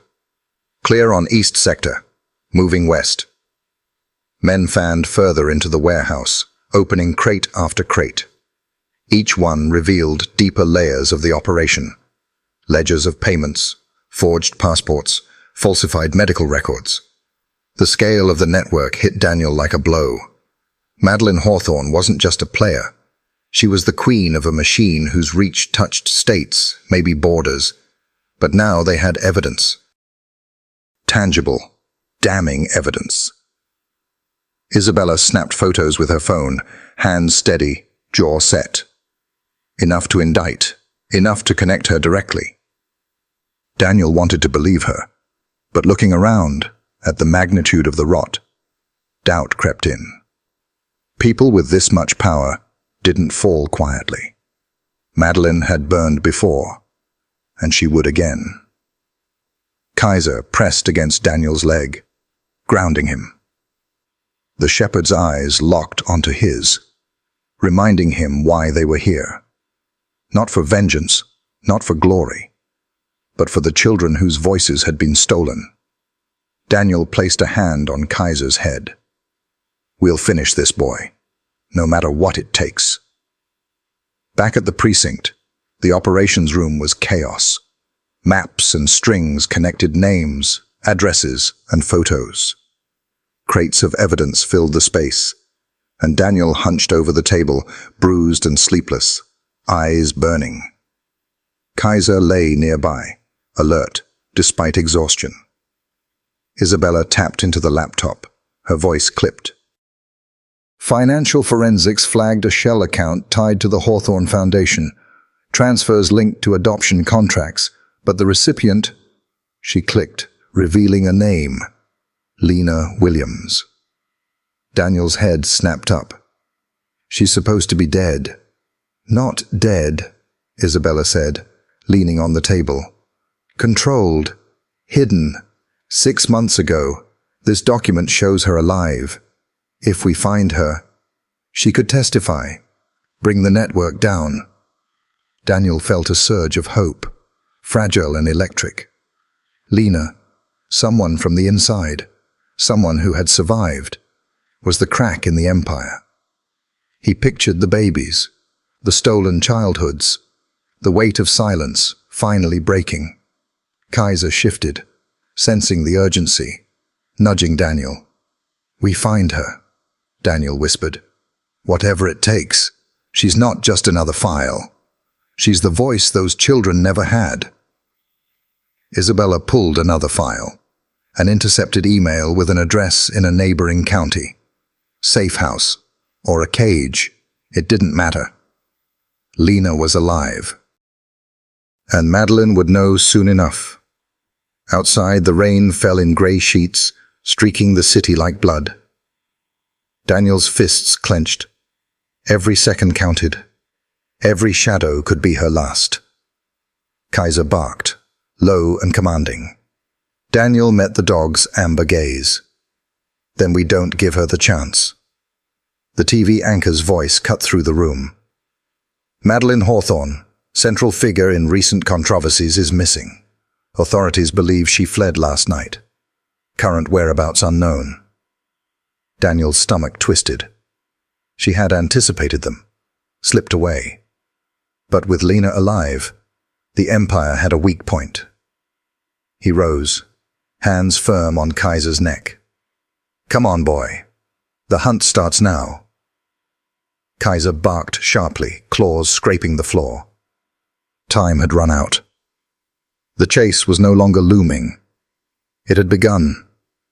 The industrial district at night was a graveyard of steel and silence. Rusted warehouses loomed against a bruised sky, their shattered windows gaping like broken teeth. The air reeked of oil and rain clung heavy to the cracked asphalt. Daniel's boots splashed through puddles as he ran, breath sharp in his chest. Ahead, a woman darted between shadows, her coat flaring like wings of black smoke. Madeline Hawthorne. Even at a distance, her movements carried the grace of someone who believed she was untouchable. But tonight, she ran. "Stop." Daniel's voice cut the night. He didn't expect obedience. He wasn't chasing someone who feared the law. He was chasing someone who thought she was above it. Kaiser surged ahead, his black and tan body a streak of muscle and moonlight. He didn't bark. He never wasted breath when it counted. His silence was thunder. Madeline vanished into a warehouse. The metal door slammed shut with a bang that echoed like a gunshot. Daniel shoved it open and was swallowed by darkness. Drips from broken pipes, wind moaning through fractured glass. Somewhere deeper, hurried footsteps. Daniel's flashlight sliced across skeletal beams, broken machinery, towers of pallets. Shadows leapt and shrank, turning the warehouse into a living labyrinth. "Kaiser." His voice was low but commanding. The shepherd angled forward, nose to concrete, a growl rolling from his chest. Then, a shot. Concrete chips spat near Daniel's boots. He dove behind a rusted conveyor belt. Kaiser barked, sharp and furious, eyes fixed on the shadows. "Damn it, Madeline!" Daniel's shout ricocheted. "You can't outrun this!" Another shot cracked, rattling his bones. She wasn't fleeing blindly. She was fighting even as she ran. His beam caught her for a split second. Pale face, gun raised, eyes furious. Then she melted back into the dark. Daniel's pulse hammered. This was the endgame. He signaled Kaiser forward. Together they advanced. Man and dog, every nerve stretched tight. Metal clattered. A barrel rolled across the floor. A shadow darted. "Cole," Isabella's voice burst through his radio. "Units are circling the perimeter. She's heading toward the riverside. Don't let her slip." "Copy. Shots fired. Move fast." Daniel swept his light again. Kaiser stiffened near a row of half-open crates. Then the shepherd lunged, barking with ferocity that shook the air. A muzzle flash. The bullet screamed off steel. "You don't understand, Officer Cole." Madeline's voice, sharp and bitter, cut through the chaos. "This network doesn't die with me. Kill an idea. Another rises. You're just a pawn." Daniel's jaw locked. "I don't care about your empire. I care about those babies. Every name you buried. You won't hurt another child again." Kaiser barked, circling, waiting for his cue. Madeline's footsteps pounded, desperate for another exit. Daniel sprinted, flashlight bouncing, bullets sparking against beams as she fired wildly over her shoulder. They spilled into another warehouse, gutted and hollow. Moonlight poured through holes in the roof, silver and cold. Silence pressed close, broken only by her heels, his boots, and Kaiser's relentless pursuit. Then shots again, ringing like a dying symphony. Daniel ducked, but pushed forward. Kaiser surged, his growl building to something primal. The chase ended in a cavernous chamber. Moonlight streamed through a jagged hole in the roof. Dust swirled in silver beams. Madeline stood framed in the glow, her pistol steady, eyes sharp. "End of the line," she said, voice calm despite her heaving breath. Daniel froze, gun raised, Kaiser at his side, every muscle taut. "Madeline, put it down. You don't want this to end here." "Oh, but I do." Her tone cracked like glass. "Without me, everything collapses. The families, the contracts, gone. You haven't saved anyone. You've doomed them." Her finger tightened. Time slowed. Daniel thought of the babies in the dumpster, of Lena Williams waiting in the dark, of every silenced life. His chest seized. Kaiser moved first. The shepherd lunged, a snarl ripping the air. His jaws clamped down on Madeline's wrist. The gun went off, bullets sparking harmlessly against steel. The pistol clattered away. Madeline screamed, staggering, fear stripping her mask of elegance. Daniel closed the distance, kicking the weapon aside. He wrenched her arm free as Kaiser released on command, then slammed her against a steel pillar, cuffs snapping shut. The echo of the gunshot lingered, mingling with Madeline's ragged breaths and Kaiser's low growl. "You talk about legacies," Daniel said, voice like iron. "But you forgot the one thing that endures, the truth, and it's coming for you." Her eyes blazed. "You think this ends with me? You've pulled one thread. The tapestry is endless. Maybe. But tonight, it unravels with you." Kaiser pressed close to Daniel's leg, amber eyes locked on her. Loyalty against corruption, courage against power. Daniel felt the moment carve itself into memory, the dog's leap, the clatter of steel, desperation crushed by duty. It wasn't survival, it was justice. Outside, sirens wailed. Rain sheeted down, streaking grime from the warehouse walls. Red and blue lights spun against wet asphalt. Madeline was led down the cracked steps, her wrists bound, her coat clinging like a shroud. Her eyes still burned, refusing to dim.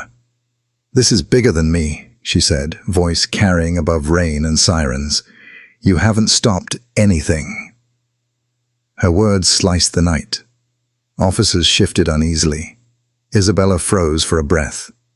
Daniel stepped closer, rain dripping into his eyes. "You're done. Your family's shadow ends tonight." She tilted her head, a glint of triumph in her gaze. "Naive. You've cut off a hand. The body lives." Kaiser growled, steady, answering her himself. Daniel's hand settled on the dog's back. The cruiser door slammed shut, sealing her inside. The sound echoed like a verdict. Isabella joined Daniel, rain plastering her hair to her face. She watched the taillights bleed into the dark. "You heard her," Daniel murmured. "I did," Isabella said, voice firm but weighted. "This doesn't end with her, but she's the crack in the dam. The rest will follow." Daniel looked at Kaiser, who sat unwavering, rain dripping from his muzzle. Loyal, present. He crouched, hand on the shepherd's head. "We're not done, boy. Not by a long shot." Kaiser pressed into him, tail thumping once against the wet ground. The last cruiser vanished. Silence reclaimed the district. Not peace, but the silence before the next storm. And Daniel knew. Madeline's arrest was not the end. It was only the beginning. The hospital corridors were hushed, broken only by the hum of fluorescent lights and the soft shuffle of nurses. The air smelled of antiseptic and coffee, vigilance and exhaustion woven together. Daniel walked slowly, his boots clicking against linoleum, each step reluctant, heavy with memories. Beside him, Kaiser padded along, nails ticking gently. No one stopped the shepherd. The staff knew he wasn't just a dog. He was part of the story, the reason 2 tiny lives still breathed. At the end of the hall, Daniel paused outside a room. Through the blinds, he saw 2 bassinets, swaddled bundles resting in pastel blankets. A nurse leaned over, adjusting a cap, her smile tender. For the first time in days, something shifted in Daniel's chest. Not anger, not grief, something fragile. Hope. He stepped inside. The nurse turned, smiling warmly. "Officer Cole, you picked a good time. They're stable, eating well. Strong little fighters." Daniel moved closer. The twins, the same babies he had lifted from filth and rags, slept peacefully, their tiny chests rising and falling. Kaiser sniffed the air, ears pricked. The nurse chuckled softly. "They seem calmer when he's near." Daniel crouched, hand hovering above the rail. His throat tightened. "Look at you now. Fighters." One stirred with a whimper. Instinctively, Kaiser leaned closer. His warm breath brushed the child, and the baby quieted, sinking back into sleep. Daniel blinked hard. "They shouldn't even be here," he whispered. "They are," the nurse replied gently. "Because of you. Because of him." She nodded toward Kaiser, who stood sentinel, eyes sharp yet tender. Daniel shook his head. "Because of luck." Yet deep down, he knew it was more. Instinct, loyalty, a refusal to walk past what others ignored. The nurse's voice softened. "They'll go into protective care. Families are already lining up. They'll have futures." Daniel's chest tightened at the word. Futures. Stolen from too many others. He leaned close, whispering to the twins. "Make it count. Live for the ones who didn't." Kaiser pressed against his arm, grounding him. Daniel stroked the shepherd's fur, eyes never leaving the bassinets. A knock came. Isabella stepped in, coat over her arm, her expression softer than he'd seen in weeks. She took in the sight, the officer, the dog, the babies, and smiled faintly. "They're beautiful." "Yeah," Daniel murmured. "They are." For a moment, peace filled the room. Then Isabella's eyes darkened. "Madeline's being transferred tonight. She hasn't stopped talking, keeps saying, 'This is bigger than me.'" Daniel's jaw tightened. He scratched Kaiser's ear. "I know, but that's tomorrow's fight. Tonight's about them." Isabella nodded, slipping out quietly. Daniel stayed until the lights dimmed, until the twins shifted in their sleep. At last he rose, hand lingering on the railing, and walked into the hall with Kaiser at his side. Hope, small, stubborn, followed him out. The precinct rooftop was quiet, the city sprawling in a scatter of orange and white lights. Traffic hummed faintly below. Rain lingered in the air, cool and clean. Daniel leaned against the wall, sleeves rolled up, a paper cup of cold coffee in his hand. At his feet, Kaiser lay stretched out, fur still damp, a scar marking his shoulder where Madeline's nails had raked him. His eyes glowed golden in the dark, steady as ever. The door creaked open. Isabella stepped out, her coat draped over her shoulders, hair damp from drizzle. She joined him, setting her own untouched cup beside his. "I figured you'd be here." Daniel managed a faint smile. Hard place to leave after a night like this. They stood together, watching the patchwork of windows below. "Madeline's words," Isabella said quietly. "Not easy to shake." Daniel nodded. This is bigger than me. She's right. We've only seen the edges. Families who paid to bury their sins. It's a sickness spread wide. We'll follow it, Isabella said, one thread at a time. It'll take years. And in the meantime, Daniel murmured, more children disappear. Kaiser stirred, rising to press against Daniel's leg. Daniel scratched his ears absently, anchored by the presence. Isabella glanced down at the shepherd. He saved you. Both of you would have been finished if it wasn't for him.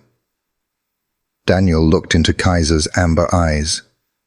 For a moment, everything else, Madeline's words, the shadows of the case, faded. He whispered, thick with emotion, "Thank you, boy, for never letting go." Kaiser's tail thumped once against the concrete. Silence stretched, not heavy now, but grounding. "You carry it all," Isabella said softly. "The grief, the anger, and still you keep moving. Doesn't feel like moving. Feels like dragging chains. Maybe. But tonight, 2 children are alive because of you. Because you didn't stop." Her words struck deep. Daniel stared at the city, its lights a constellation of fragile lives. "Alive," he repeated.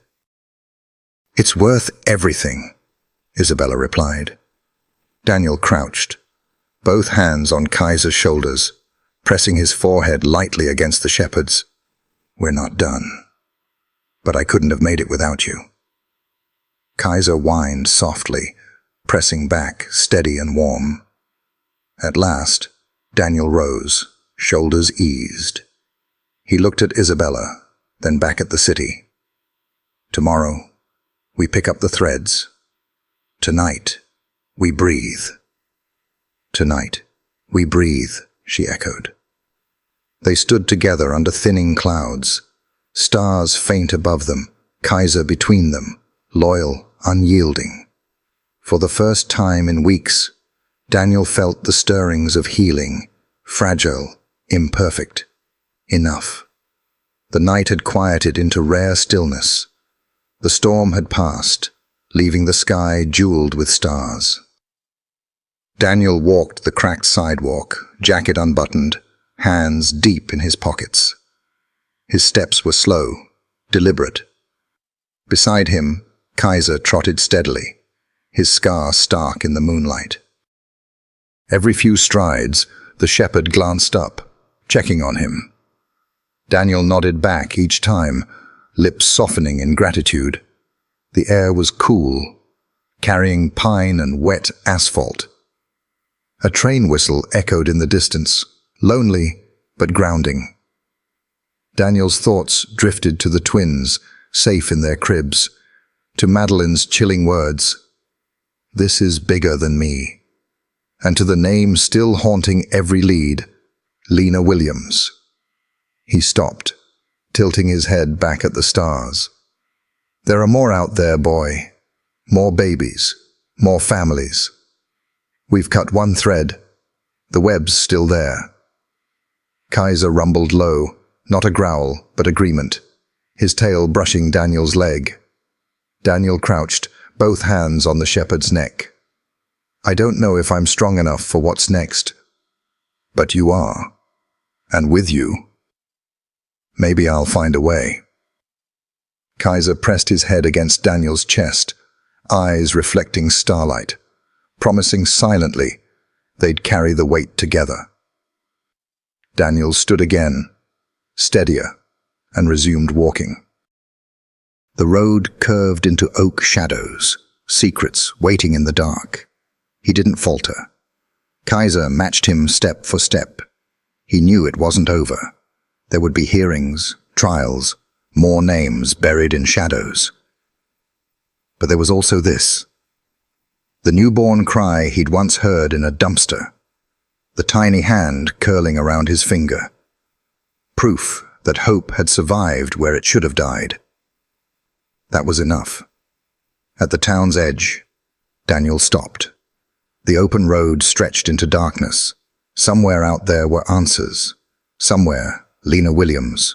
Somewhere, children were still waiting. He turned to Kaiser, voice resolute. "This isn't over. We'll find them." The shepherd's ears flicked, posture alert. A soft whine, readiness. Together, they stepped into the night. The stars burned brighter, as if the universe itself bore witness to their vow. Daniel glanced down, whispering, "With you by my side, boy, I think we can face anything." Kaiser barked once, sure and sharp. Side by side they walked on, toward justice, toward hope, toward the road ahead. In the end, stories like Daniel and Kaiser's remind us of something timeless, that love and loyalty don't need words. A German shepherd's steady gaze, the way they stand guard without being asked, or simply rest their head on your knee when life feels heavy. Those are the quiet miracles that heal us. Our connection with animals is more than companionship. It's a bond of trust, forgiveness, and devotion that often outlasts the hardest storms. For many of us, dogs are family, the kind who never judge, who never leave our side, who make even the darkest days bearable. If this story stirred something in you, maybe it's a gentle nudge to look closer at the dog beside you, to notice the little things, the wag of a tail, the warmth of their presence. If you'd like, there's a wonderful resource I've come across that helps deepen that bond. No pressure, of course, but I'll leave it here for you to explore if your heart feels called. Sometimes the smallest steps with our dogs lead to the biggest changes in our lives. And I think that's a journey worth taking.